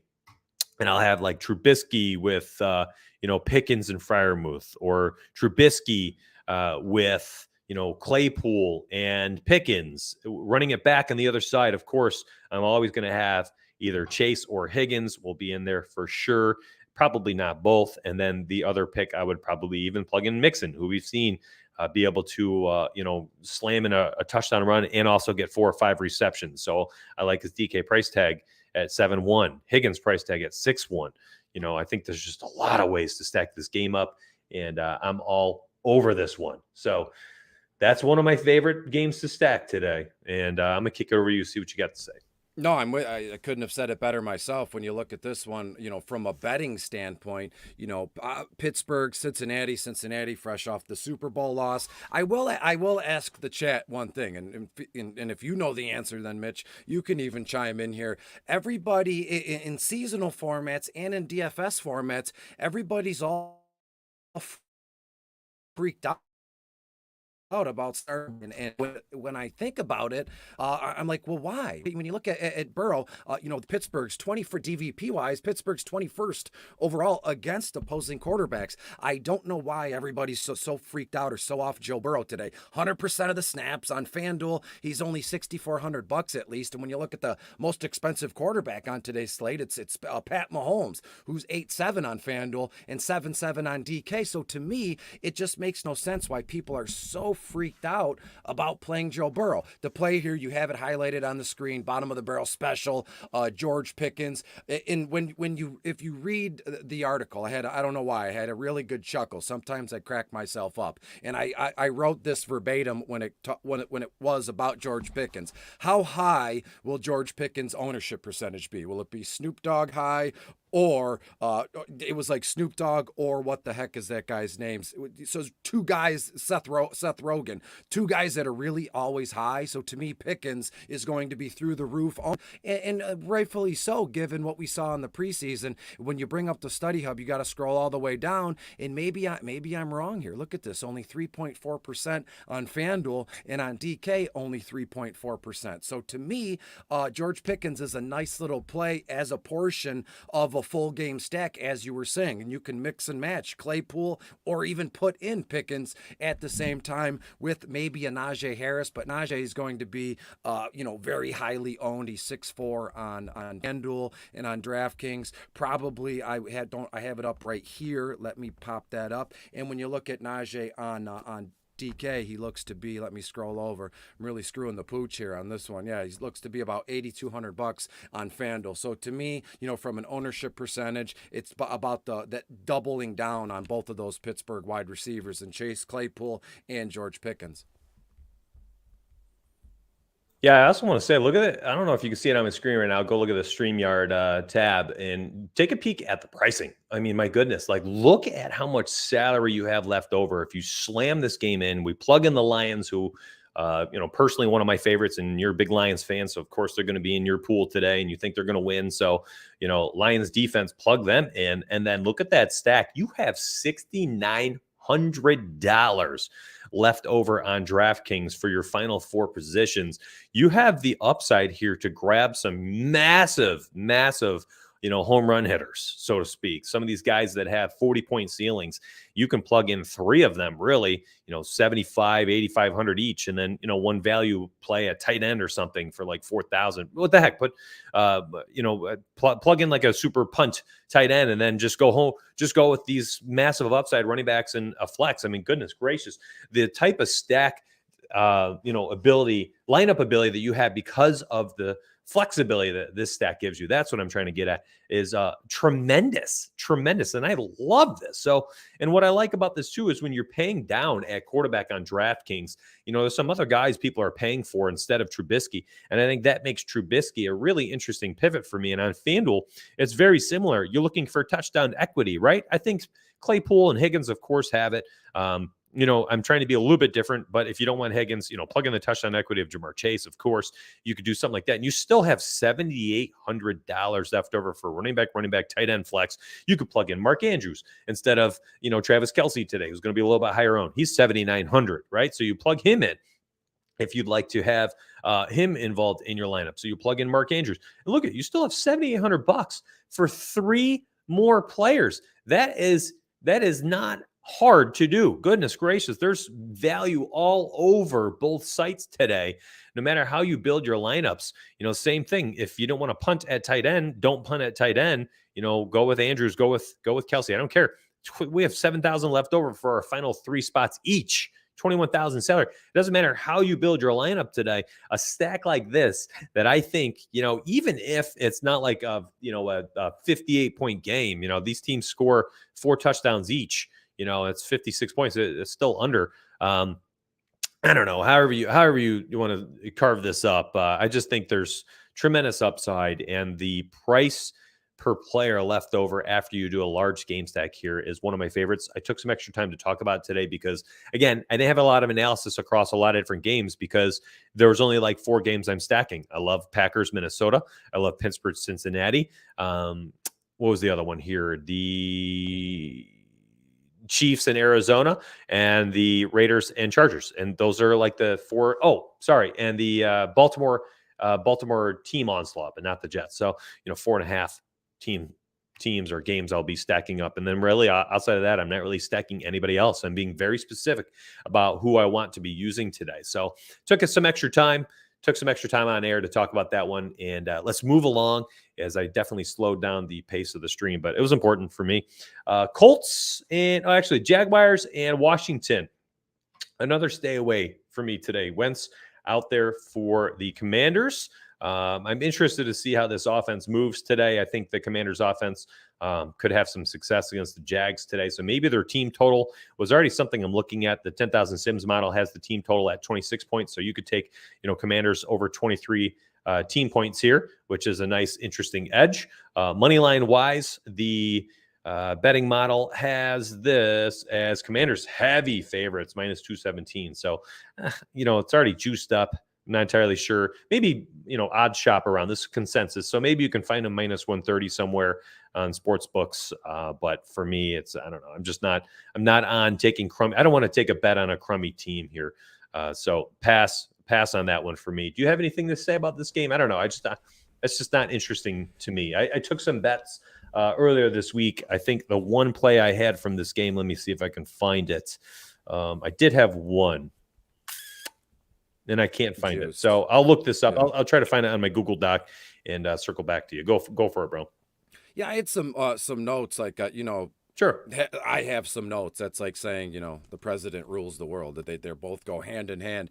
And I wrote all the stuff down early in the week, and then I kind of come back to it, explore it. That's why I write everything down. I've told people this a million times, write it down, or the fleeting thought can leave and you don't get it back here. And I wrote down a few things. Jacksonville at Washington, the over-under right now, I think you said, is about 44 points. 44 even, juiced up, as you put it. I think the over is a sweet bet in this one because both teams really don't know each other, or they don't know their own team or their own strength. And Wentz has never been a favorite of mine, never in a million years, but we're going to get a ton of action from like a check down thing with a J.D. McKissic. Curtis Samuel's also in bottom of the barrel. And when you look on the Jacksonville side of things, it's like, okay, well, Travis Etienne Jr. is playing. Well, we've waited a year and a half to start Travis Etienne Jr. in seasonal formats. Why are we going to let that get away from us in DFS formats? He's 6'2" on FanDuel, 5'6" on DK. I think Travis, we're looking at double-digit carries, 3-4 receptions. So to me, Travis is a very much a play in DFS formats. Call me crazy, but here we are again, two awful teams, and I'm like totally enamored and in love with both of them from a DFS perspective. Look at on the Jacksonville side of things, even Evan Ingram. He is I saw briefly, let me rewind a moment. I saw someone say Gerald Everett is the punt play today. I'm with you. Mentioned in bottom of the barrel. But heck, so is Evan Ingram. The kid left New York, and we had all these questions. Is it him? Is it the Giants, the big mad machine of New York? Well, now is your chance to see what it's like, kid, to play for I don't know, are the Jagvilles better than New York? They certainly have a better quarterback, hopefully, in Trevor Lawrence. So to me, T-Law, Travis Etienne, a little Zay Jones action with Evan Ingram, and I think I would be okay with that given my final score. When we look at the Washington side of things, it's tough to look at this and say, well, I like J.D. McKissic and I like Curtis Samuel. Well, both. J.D. is a pass catching expert, at the running back spot, and Curtis Samuel is a wide receiver. So it does take a capable quarterback to get both players the football, and that would be Carson Wentz. Now, is he a capable quarterback? Sure. Is he a good quarterback? I don't think so, but he's moving around, and that has to tell a little bit of a story here. But in a pinch, if I'm max entering a big GPP here, which I will not do in week one, not just yet. On the Washington side of things, I think I'm cool with, as I said, stacking T-Law, Travis Etienne, Evan Ingram, and then running it back with J.D. McKissic and Curtis Samuel. The price tags on all these guys are very cheap. And as we said at the beginning of the broadcast, and you just said it not moments ago here, DK in a way has completely fallen asleep at the wheel in terms of their price tags for some of these guys. And again, Terry McLaurin very much in play, but again, he's $6,500 on DK. But when you look at, Christian Kirk, what the heck is this guy going to provide with the massive pay that he was given and his contract? You have to at minimum, he's going to see 9 to 10 targets in this one. What he does with them, we don't know here. So if you want to get wild, add Kirk in with Travis, T-Law, and Evan Ingram. Now you got 4 guys from Jacksonville, and then you pop in J.D. McKissic, Curtis Samuel, and then even Terry McLaurin in a way. So to me, I just literally live on air talked myself into a full game stack of Jacksonville at Washington. So the final score must be like 45 to 37 or something, Chris. Well, not that much, but when you look at it, Washington 28 to 24, somewhere along those lines. And that's kind of a little bit over the over-unders 44. When you add up my final score, you're looking in the high 40s or the early 50s for total points here. But I think Washington Washington wins this one outright. They're minus 3.5 points, 28-24. That's 4 total points. So if you want to live on the edge, take Washington minus 3. Actually, it's been bumped down a point. So Washington minus 3. I'm all in on that bet. And again, I'm going to stack Jacksonville 4 ways, 4 players, and then I'm going to add in 2 or 3 Washington guys, and we'll see what we get. It's week 1, baby. Let's get wild. Why be reasonable in week 1? You know what I mean? Why be reasonable? I like that. I found my bet. I found it. Let me tell you, I had Christian Kirk over 4.5 receptions, both on Price Picks and on Sportsbooks. We got him at minus 125.75 units. I don't know what he is now, over 4.5 receptions. I could probably just go 5. look at that real quick. It's 5 on Prize Picks now. It's 5. So it bumped up to 5. And let's see on DK Sportsbook, which I just have up. And of course, shop your books, but let's take a peek and see if I can find him really fast. Commanders game. And Christian Kirk is still at minus 130. So boom, go for it. I mean, this guy had a massive target share preseason, and he's definitely had, raving camp reports, and I guess him and, Trevor Lawrence have just become like besties on the field. So Christian Kirk over 4.5. I'm going to go ahead and put that in there as a YouTube play as well, even though I already posted that from a Discord 5 or 6 days ago. Kirk over 4.5, minus 130. That's not too shabby. We'll take those odds. It's starting to get a little juiced up if it goes a little bit higher. But you'd probably take that up to, minus 135. And otherwise, I'd be shopping on books to try to find the best line. I mean, some of the books this week are pretty funky. I've been using one of my partner sites at OddsJam. You guys can take a peek at them as well, but you can look at like any player and then all their odds on all the books. And sometimes it's weird. It's like so bizarre. You'll see a guy like Christian Kirk minus 134.5 right there. And you'll go look at another book and it has them, over 4.5, and it's like minus 185. It's like, holy smokes. Like if you're comparing these two books, this is really plus EV play over here in DK compared to, these other books. And if you don't shop around, sometimes people get lazy and they just plug in this one. Well, what if you go look at FanDuel right now, and FanDuel Sportsbook has them at, minus 122. Everything counts in the long run if you're doing this full time. If you're just putting in a lot of volume, that matters to you. Minus 122 versus minus 130. Okay, so let's move on. And I'm going to kick this off to you to start first. And I have some stuff I'm going to throw you up on the big screen as I'm trying to handle something in Discord real quick. Packers, Minnesota, one of my favorite games on the slate. So I'll have a lot to say about this one.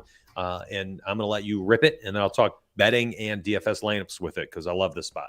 Yeah, I'm with you here, and I know both teams very well. They're from the NFC North with the Lions here. 4:25 kickoff in Minnesota. Nice little dome that they got going on there. Right now, Green Bay is getting a 1.5 here, which is, it's not all that shocking given the departure of Devontae Adams. But when we look at it from a sports betting and a DFS perspective, I think Green Bay wins this one, and we're looking at 50 to 55 total points for me in this one. So I would, without a doubt, take the over. I think that's one of the smartest, best bets we can make on the whole entire slate. But when we look at it from a DFS perspective, you have to give Kirk Cousins his due here. He's only $6,100 on FanDuel, on DK, 61 on DK, 73 on FanDuel. And look at what he has at his disposal offensively. Justin Jefferson is a target monster, target hog. Is he the best wide receiver in the league right now? That could be arguable against Jamar Chase or Tyreek Hill, however you want to put it. But when you look at Christian Kirk, Justin Jefferson, don't count out Adam Thielen. Everybody's in on him. But what about KJ Osborne as well, who's also in bottom of the barrel? I hate to keep going back to the article, but that's the whole basis of my broadcast during the week, is bottom of the barrel notes are basically a script along with an article here. And when you look at KJ Osborne, $5,200 on FanDuel, only $4,900 on DK, I'm thinking KJ is going to be the forgotten man there. Everyone's going to be in on Kirk and Cook and Jefferson and Thielen, while KJ Osborne quietly has 3 or 4 receptions, 40, 50 yards. And if he scores a touchdown, boom, that's gravy. On the other side of things, there's not much that I'm into on Green Bay, aside from, let's say, a running back combo. Aaron Jones, AJ Dillon, they're going to be more 1A, 1B this time around here. Jones has got a lot of tread on his tires. He's done very well for us over the years here, but AJ Dillon is the future in that offense. So why shouldn't we look that way in our DFS lines this week? And when you look at Dillon, $5,300 on FanDuel.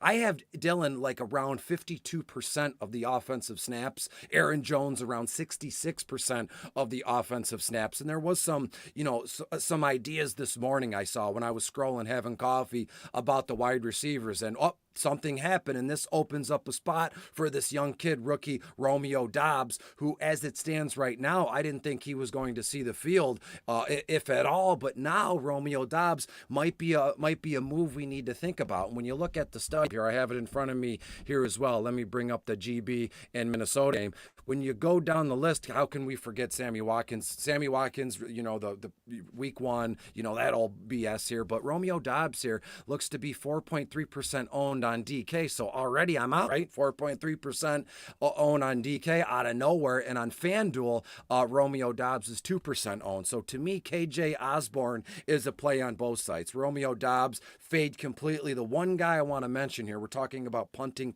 tight ends here. We have to look at Robert Tonyan. This guy, obviously, there's going to be some touchdown regression. Last time he played a full season was in 2020. He scored 10 or 11 times. When they get into the red zone, much like the New England Patriots, Green Bay loves that two tight end site, that I formation, two running backs, two tight ends, and before you know it, Tonyan is in the back of the end zone, and just a flick of the wrist from Aaron Rodgers, and boom, we have a touchdown. And at Tonyan's price tag, 5-1 on FanDuel, 3-9 on DraftKings, it's a beautiful thing. So from a betting perspective, give me the over in this one with a bullet, right? Again, I have a final score of like 31, or let's just call it 35-31, something like that. So you're looking at what was that? That would be like 64, 65 total points. I'm not good at math. Then I'm live on the air as well, so you got to cut me a break. So this one, there's a lot of juiciness here, as you referred to earlier as juiced up. So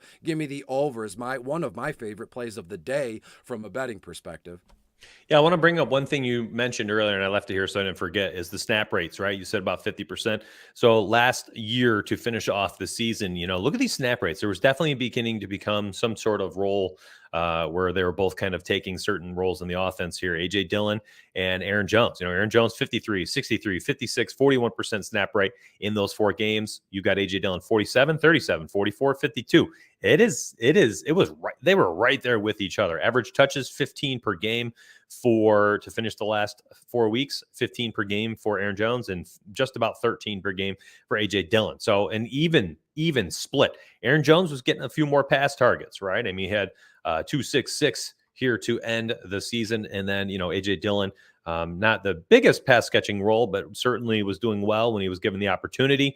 And then points wise, you had one big week from A.J. Dillon, and Aaron Jones did fine. I mean, he just did fine because of, that the PPR upside, the touchdown equity.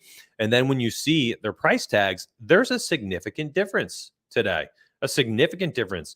FanDuel, A.J. Dillon, it is hard not to like A.J. Dillon on FanDuel at 6.1K and 5.3 on DraftKings. And then you got the priced up 6.7 Aaron Jones on DK, 7.4 on FanDuel. I like both of them today. I would not put them both in the same lineup. It's one or the other for me. And here is how I'm going to be doing it today. I'm bringing up Fantasy Cruncher. All right. If you are a TeamRiserFall.com member, you get $20 to use on FC every single month you're with us if you're a monthly member. So I've been using this all week. We've had multiple private live streams using Fantasy Cruncher to build lineups this week as well. And, Kirk Cousins stacks are certainly going to be one of my single entries today. And here's how I built it out, so you guys can see it. I went to my position stacks, and you're like, oh my gosh, what is this? How do I use it? Well, that's what my YouTube channel is for, and that's what Discord is for, where we put all our settings and support for people are in there. And I have many tutorials on both my website and on YouTube for how to use it.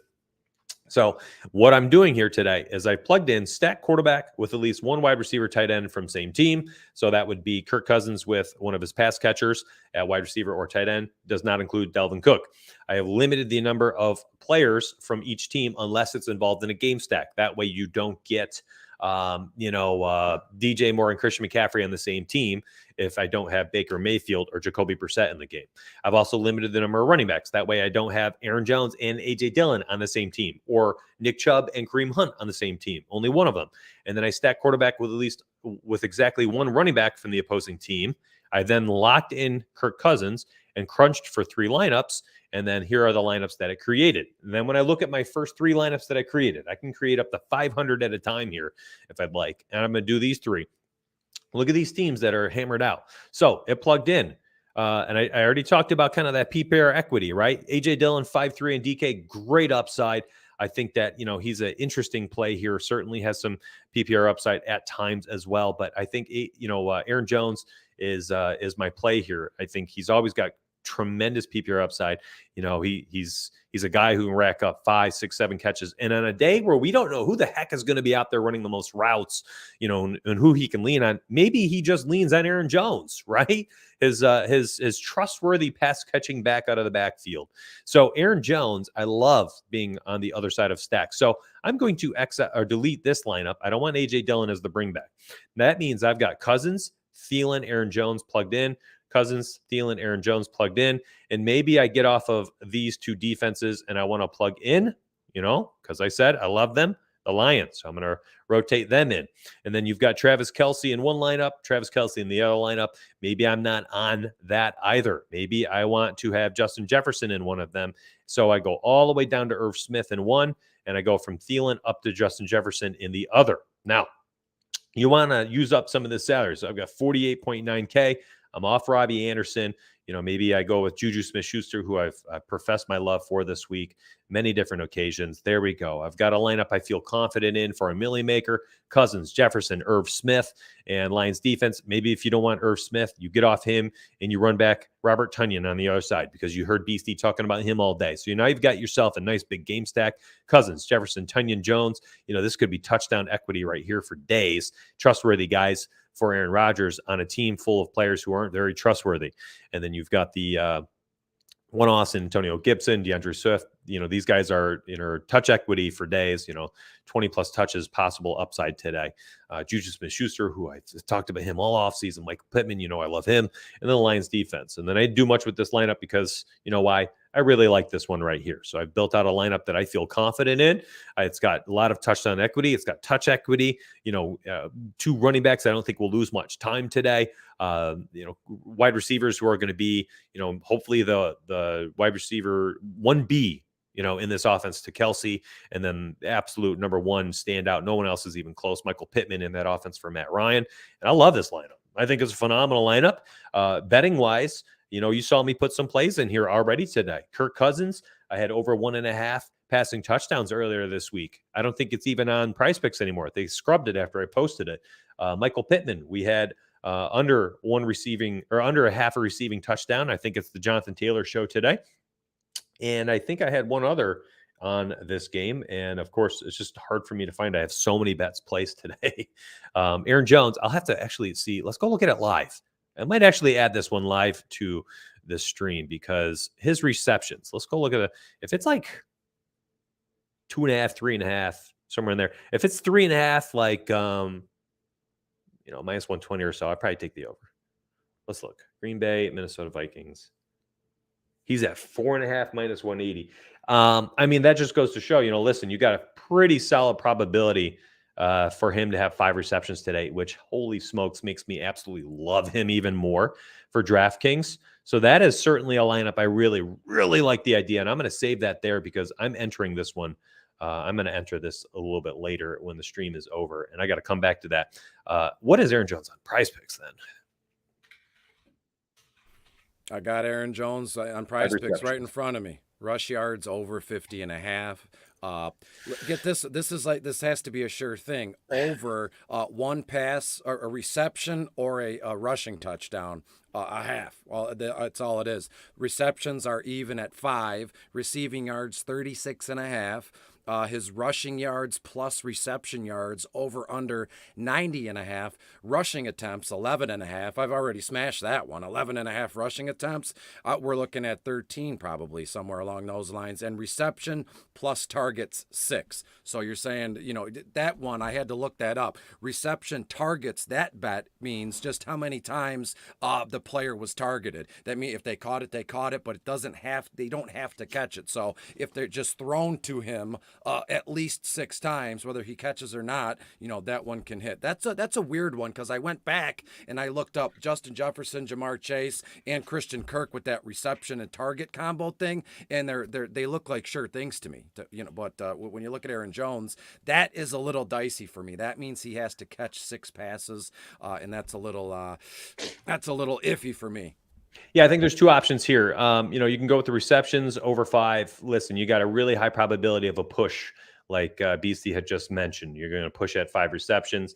So probably like a worthwhile play for a 5-pick flex. So I'll certainly put that in there. I love 4-pick flexes, but if you want to have a 5th, I don't mind something like that. I also like running out 3-pick power plays when I can have a play like this where I think has a decent probability of pushing, right? So you put in a guy like Aaron Jones, who, if he pushes, well, then he's just basically negated. It goes from a 3-pick down to a 2-pick power play. So that's not a bad idea if you want to plug him in there as the 3rd or the 5th option. I'm not including him for a 2-pick power play, and I definitely wouldn't include him for a 4-pick flex. Those are things that people don't really think about when they're putting together picks, and hopefully that was helpful. I really like Aaron Jones over 18 fantasy points today for 4-pick flexes and 2-pick power plays. I will add that as an official pick to my list as well, because Aaron Jones at fancy points there, listen, let's say he gets 5 receptions, hits the 36 or so receiving yards. That's 8.5 points right there. That's 8.5 points right there. He needs 10 more points from rushing and for like a touchdown or something like that. And I think that there's, plenty of upside today to score a touchdown, maybe 2. I think there's upside for, more than 50 more. I honestly, I like all his props. I'm thinking through it right now. I mean, Aaron Jones in a spot like this today, where, they are potentially leaning on the veteran running back who has done so well year after year right here. I like Aaron Jones right here. I like his receptions. I like his fancy most. And, these aren't out of play for me. I think maybe rushing yards is last. I like his receiving yards too. Like, these are all in play. And then the rushing, receiving, probably right there as well. The scoring a touchdown, over 5, fine. That's another fine option. Like, there are so many interesting picks here to me that I'm not opposed to literally just kind of mixing and mashing what you're getting here from Aaron Jones today. So in play, certainly in play. What's his anytime touchdown? Did you mention that one for me to score touchdown score today? I did not. I can look it up briefly while I have. I got it up on screen. It's all good. I just wondered if you had it on hand. All right, let's see. Minnesota plus 110. I'm taking that. Plus 110. I'm going to add that to my list. Aaron Jones. Yeah. Plus 105 on the FanDuel Sportsbook. So there's a difference of, what'd you say, plus 110 on DK book? Yeah, we'll take that here on FanDuel, it's plus 105. Take the plus 110 all day. I'm going to add that to my list. That is a stream special. Thank you. This is what we want you guys to have, right? You come away with half dozen bets by the end of the day. I've got 6 prize picks plays. We've given you multiple different ways to build lineups today across different types of websites. And, hopefully this is helpful for you guys. So I'm adding a couple plays to my list before I forget about them. Can I say something really quick? If you look at the comments, Kevin Kernick said he's using Brady as a free square with Jones receptions and Kamara receptions. I want to. They have Prize Picks has this bonus 99% off Tom Brady over under half of a passing yard. Obviously, that's going to hit. That's a sure thing. That's a free square, and I did. I used that. I just noticed that now, and I used it as a free square with Dalvin Cook over half of a rushing touchdown and Aaron Jones more than 18 fantasy points. So I did that like 3-pick power play with Brady being a free square. And then so if you put, $10-20 on it, you can get $100 out of that thing, that Brady free square. We've seen books like DK and FanDuel do that too. Like when college basketball comes around, for everybody, every time this bet is placed, you'll get another 100, and it'll be like the Michigan Wolverines plus 75 points, right? Sure thing kind of stuff. So Prize Picks, that's their special today. Tom Brady over under half of a passing yard. All right. I like it. Let's move along. We got our final several games here, my friend. Let's move to another banger. Chiefs, Cardinals. Take it away, bro. Oof, yeah, when we look at this one, I know Kelly in Phoenix is probably here in the chat, and I don't know if she'll be at the game, but regardless, this game has all the makings of what you would call a bonanza. And if you've ever listened or watched various or other fantasy broadcasts or shows, whenever someone says it's going to be a bonanza, it's usually a clunker. I think that does not even factor into the decision here. When you look at this one, 4:25 kickoff in Arizona, it's in a dome, probably 110 degrees. Thank the Lord they play inside. And right now, Arizona is getting 6.5 points in here. That just goes to show you how much oomph and how much respect that the books and even guys like us place in Kansas City. What are you going to say here? You know, Clyde Edwards-Helaire, he makes for a nice play in terms of DFS formats. Mentioned in bottom of the barrel, 5.8 on FanDuel, only 5.4 on DK. When you see everything that Kansas City has done in camp with these rookies and Isaiah Pacheco, and they're running everybody out of the backfield, so who knows how the heck Kansas City's going to come out here. Obviously, we know they're going to score some points. Sky Moore should be in on the action at only $3,800 on FanDuel, I believe. When we look at ownership percentages, nothing really stands out to me. Obviously, we have to show Juju Smith-Schuster some love, some respect in this one. He's out of the Pittsburgh area. He can finally be free in a way. I don't know if that's a thing. But again, in Kansas City, when you look at that narrative, Juju was in Pittsburgh with or without AB. Was Juju a true wide receiver one? And everything points to no. He needed that complementary action, and he has that here in Kansas City. There is a bevy of other ways, that Kansas City is going to score with their running backs, with Travis Kelce, for God's sake, Marcus Valdes-Scantling, Mecole Hardman. So to me, Juju Smith-Schuster has all the makings of a wide receiver one, as in smash play today at his price tag, only $5,200 on FanDuel. He has all the makings, on DK, but in his, maybe it's a weird mental thing with him. And now he's in Kansas City. Everybody else can shoulder the load. He can play light. He can play free. And we see, 2019, 2020 kind of Juju Smith-Schuster here. On the other side of things, I don't know what to make of the Arizona Cardinals when we look at it from a DFS perspective. The one thing that stands out is the DVP for Kyler Murray. Kansas City 29th overall against opposing quarterbacks. And again, we all know in a way, I'd like to think we all know in a way we're going to get, 6, 7, 8 games of MVP Kyler Murray. And then in the second half of the, kind of like that Russell Wilson effect, let Russ cook after the first, 6, 7 weeks, they're studs, MVP candidates, and then they go into the toilet. So let's take advantage of Kyler Murray now while we can. And the way to attack Kansas City is through the air. They are 29th overall against opposing wide receivers here, but it's like, well, who's in play then? Well, it's Marquise Hollywood Brown. It's AJ Green. Does he get a little bit of action? Because we know Rondale Moore was a favorite play of mine, was mentioned in bottom of the barrel, but he re-aggravated, or there was a new hamstring injury that popped up late this week in practice. So it's all about Marquise Brown and AJ Green.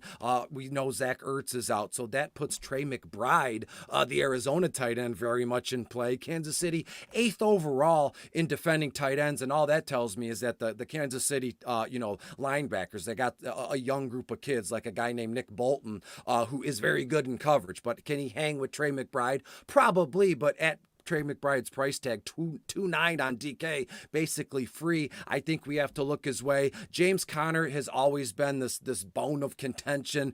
Is he a workhorse back? Is he an RB1? What can he do? And I've always loved James Conner, the cancer story and everything he does for whatever city he's in. This guy he's like a robot in a way, because he's all fashioned up everywhere, kind of like Darth Vader. And it's hard, I hate to say this, it's only a matter of time with James Conner, and you know what I'm getting at here. But week one, $7,000 on DK, but Kansas City, a little bit tough. They're stout, 10th overall against opposing running backs here, but volume would not be an issue with James Conner here. So to me, to be fair, Mitch, I'm just going to say it. People are going to call me names and call me stupid and put me down. You're all in on Jacksonville and Washington. You like the Jets, but you're going to fade this game. Well, yes, because I feel like I have it figured out, but I'm having a hard time getting it down, in word and seeing it from a 10,000 foot view. I just explained it from start to finish, but I'm still hemming and hawing about it. And I don't like when I feel that way about a game here. So to me, I might take a break and not bet on this one at all. But in terms of, that's my decision. For anybody out there, for you, Sky Moore in play, Clyde Edwards-Helaire in play. Give me a little bit of, maybe we see vintage AJ Green today. I don't know, but I do have a final score prediction. I think Kansas City wins this one. A little bit lower scoring than most folks think. I think Kansas City wins this one 24-17 here. So in the betting world, it is what it is. Yeah, I see Chad already talking about eat the Hollywood chalk, things like that. It's as I built this lineup earlier this week on the stream, and I put together a large game stack, said this is going to be one of my favorite plays of the weekend. And then, ownerships, I started to dig in a little bit. Everything's going to be slightly elevated. Now, we got to take it with a grain of salt to an extent, because week one is always flatter ownership. It just is. It always has been. There's so many teams, so many options. People are very excited about so many different players, different plays, different stacks. And I think ultimately it's going to be how you use these players, how you use these stacks. And I've talked like this, I've talked about this for years, where when you are putting together lineups, it has nothing to do with the players themselves. It's how you use them, right? We've got all these metrics. We have all these ratings and ownerships and projections. We've got stack tools. We've got, all these tools and picks and cores. And those are great. Those are super helpful. But how you use and how you build your lineups is more important than necessarily who you're using. So when you're using maybe on a week one stack that might be a little bit higher owned, my stack I built earlier this week, I don't think it's the best anymore for a larger tournament. And now that I've taken a little bit deeper dive into ownerships and some other different metrics that we have on the site, I think that type of stack is actually still phenomenal, but it's something I would look to use on a small field entry, on a single entry that maybe is 1,000, entrants or less. $100 SPY, 555 people, something like that on DK, I think is certainly in play. $27, 444, whatever it is, things like that. If you want to plug them in, go for it. Totally fine in my book. It will be for me, at least if we're talking a larger tournament. I'm trying to get off of that a little bit. I'm trying to find the alternative stacks. That's why I mentioned the Baltimore Lamar Jackson, Mark Andrews, and Rashad Bateman pivots, right? Because, listen, here's why. Full circle, all the way back to my first stack I talked about today. Lamar Jackson, direct pivot off of Patrick Mahomes. Rashad Bateman, direct pivot off of Juju Smith-Schuster. 5.2K for Schuster or 5.3 for Bateman. 7.7 for Mahomes, 7.3 for Lamar. Kelsey, 6.6K. Mark Andrews, 6.8K, right? Direct pivots of half the ownership, same amount of upside. So find ways to be different in larger tournaments. When you're playing in single entries, I think you can kind of lean on some of those higher owned players. And again, higher owned is relative to the slate we're talking about. Ownerships are a little bit flatter today. It's still week one, my friends. I'm all over that game. Love it. Posted a few picks for that. Not going to cover those right now.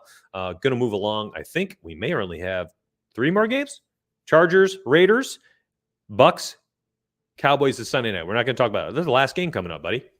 Last game.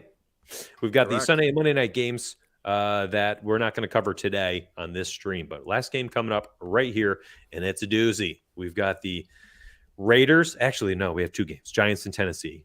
Let's save the best for last. Giants, Tennessee. Let's talk about them first. Then we'll go to the Raiders and Chargers after that. Okay. So Giants and Tennessee, I'm not touching for betting or for DFS there. I'm done. You got anything for it?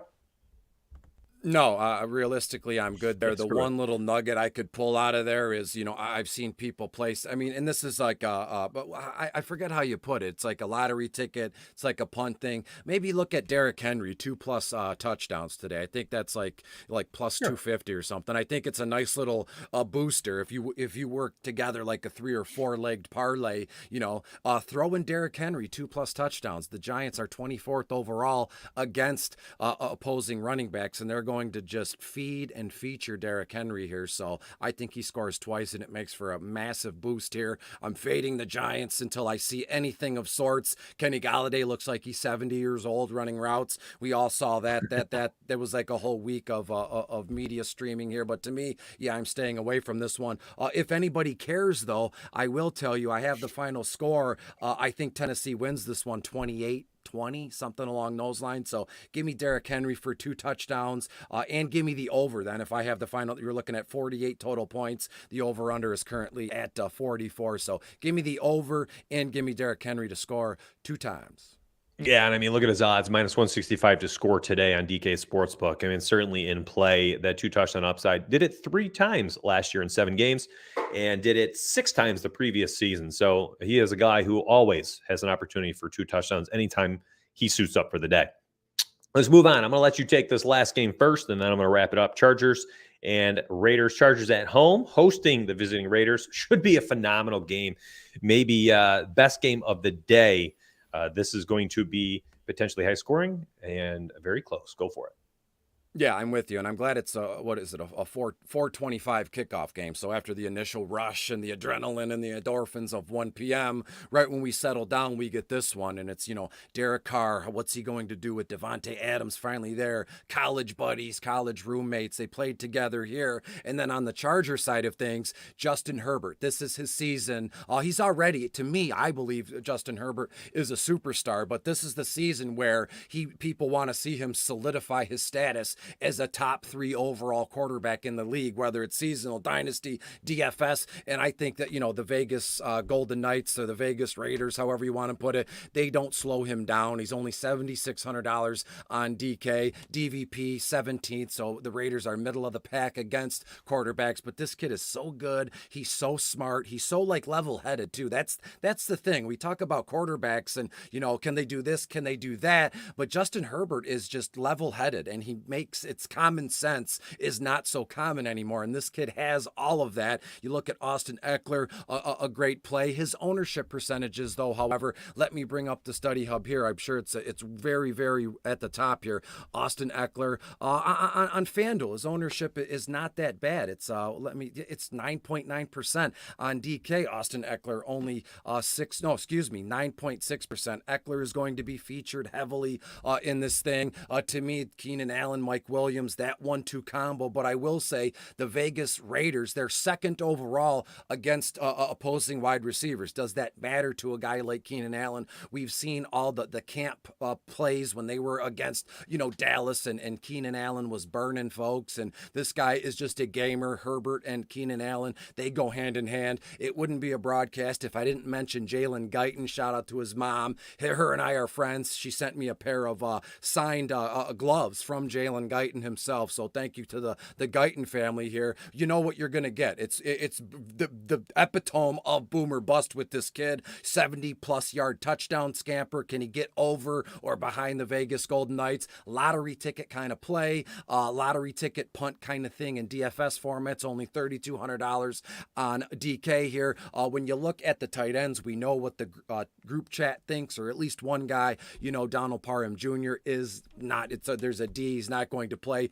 Gerald Everett in a new city for like the 4th time in 4 or 5 seasons, something like that. Everett, $3,800 on DK, and Vegas 29th overall against opposing tight ends. So I love everything about the Chargers. And when you go to the Vegas Golden Knights at things, in a way, we know what we're going to get. Josh Jacobs is a stud. Nobody ever anoints him that way. He is one of the more heavily used red zone running backs over the last few years. And the Chargers 28th overall against opposing running backs. The Chargers are very stout in the secondary, 4th overall against wide receivers. So does that throw me off Devontae Adams? Absolutely not. Hunter Renfrow may be a fade for me because he's become a kind of a joking. People respect Hunter Renfrow, but he's become like this meme-ish joking kind of thing where the white kid, he looks like a regular dude. There's no muscles, but he still gets it done. Only $5,800 on DK. I think I'll fade Hunter Renfrow in favor of a guy like Darren Waller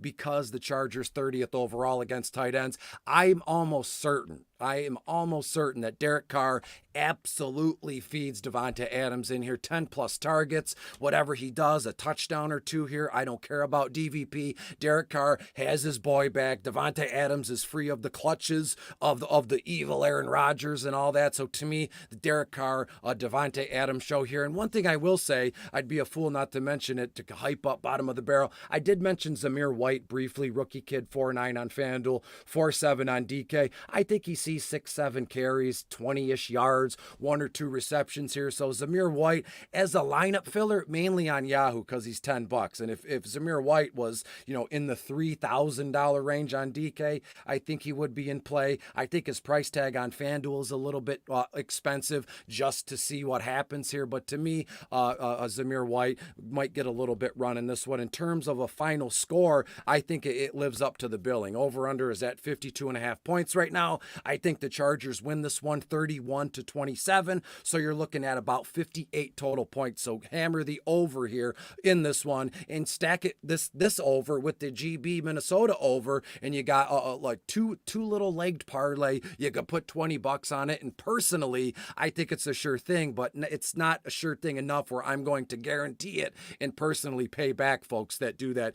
Didn't want to go down that road. If you do that combo parlay and it doesn't hit, I'll pay you back. But I got a pretty good idea that that's an over in this one, Mitch. Oh, man, I'm so glad you talked for a little bit, man. I like choked on some coffee or something, had like a big coughing fit, missed half your analysis. Here I am, was trying to dive into some of the value for this game. And, I think there's some interesting pieces, right? Mike Williams, 6.6K, Hunter Renfrow, 5.9, Gerald Everett, 5.2, Derek Carr, 7.4. And then, of course, you got 8.5, Devontae Adams, Keenan Allen, 7.4, all in play. Darren Waller, 7K, a little too pricey for me. Unless he's involved in a game stack today. And then Justin Herbert at 8.4K. You don't mind him at all. You can plug him in. And then on DraftKings, very similar. It's the same types of plays here are in play for value, and then the same plays are overpriced, I think, to an extent. So, DK, you're maybe going Keenan Allen instead, right? Keenan Allen at 7K. Mike Williams is 6.6. Hunter Renfrow, 5.8 in play. DK as well. Running backs, Eckler, 8.2K. He's really priced up, but you have tons of catch equity, really touchdown equity too. He really came on last year, scoring the football a lot, did very well at home too, had 14 touchdowns at home as opposed to 6 on the road. Austin Eckler over 0.5 touchdown was a Price Picks play earlier this week as well. Have his fantasy points over 19 as well. And I think I took his touchdown prop earlier this week on DK. So really have been all over this game. Took Derek Carr over 1.5 touchdowns. I think he throws a couple today. Had him at minus 130 earlier this week. So lots of really good plays there. And the other one I took was actually aligned with kind of what you said earlier is I took the Chargers over 27.5 team total.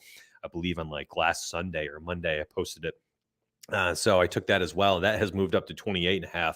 So if you got that in when I posted it in Discord, that is a banger right there. Nice value. Get a whole point under what the the lines are right now. And listen, today was a phenomenal day. It was a lot of fun. We covered a heck of a lot of stuff. We built some Prize Pick slips. We had, probably close to 15 picks across Prize Picks and sports books, some long shot odds. And some touchdown props. I like that 2 touchdown prop call for Derrick Henry. That was a nice one. And, we built out some FanDuel and DraftKings lineups. We went an hour longer than we thought we would. I think you and I probably subconsciously knew we were going to go a lot longer today than an hour. We're both motor mouths, man. And when we get up here on our pulpit, we like to bang our fists and talk about sports. So here we are. Listen, I usually do the openers and my man Beastie does the closers. I'm going to let him send you off, and I appreciate you all being here. Real quick, let me do a half second of house cleaning, and then I'm going to kick it over to Beastie. Again, listen, 75% off. This is done after today. 75% off your first month with us. Promo code 75 off. Okay, you've been looking at it all day in the bottom left of the stream here. 75 off, and if you hop in for Sparry, this should be updated. I should have updated it for the stream. Over 260 units profit this season. It has been something special. Over a 62% hit rate on Price Picks as well on top of that. So it has been phenomenal. All right, Beastie, send us off for week 1. And if you guys have enjoyed your stream, do me a big favor. Hit the like button real quick. Should have said that as well. Hit the like button on your way out. We've had 100-something people watching it all the time. 16 likes on Sparry channel and 38 on the Donuts channel. Please, by all means, we need 100+ daily. And hit that like button on your way out before you go. Just scroll down in your phone and just hit the like button real quick. If you're on PC, just click the thumb. You see it right now. Beastie, send us off, baby. Yes, absolutely. Thanks for having me back. This is the start of the 2020 football season. A few things, I won't keep us here all day. We know how fast time goes by. The summer went by, boop, in the blink of an eye. This is week one. We've waited months for this, and before you know it, Mitch and I will be here talking about Super Duper Wild Card Sunday. So I want everybody to sit and rest and take this day in for a couple of reasons. Not only because it is week one of the NFL season, all the excitement that brings, the joy that we get to be with our friends and family and have nachos and eat pizza and watch football, regardless of what game you're watching, but because of the date, September 11th. Not a day goes by that we should not think of this in a few different ways of being thankful. And it's not about what you give and get. It's about what you take from those interactions with your friends and family, with when you're at work, when you're at the grocery store, whatever it is. If you can be more give and less get, then I think you're doing this thing called life pretty much right here. So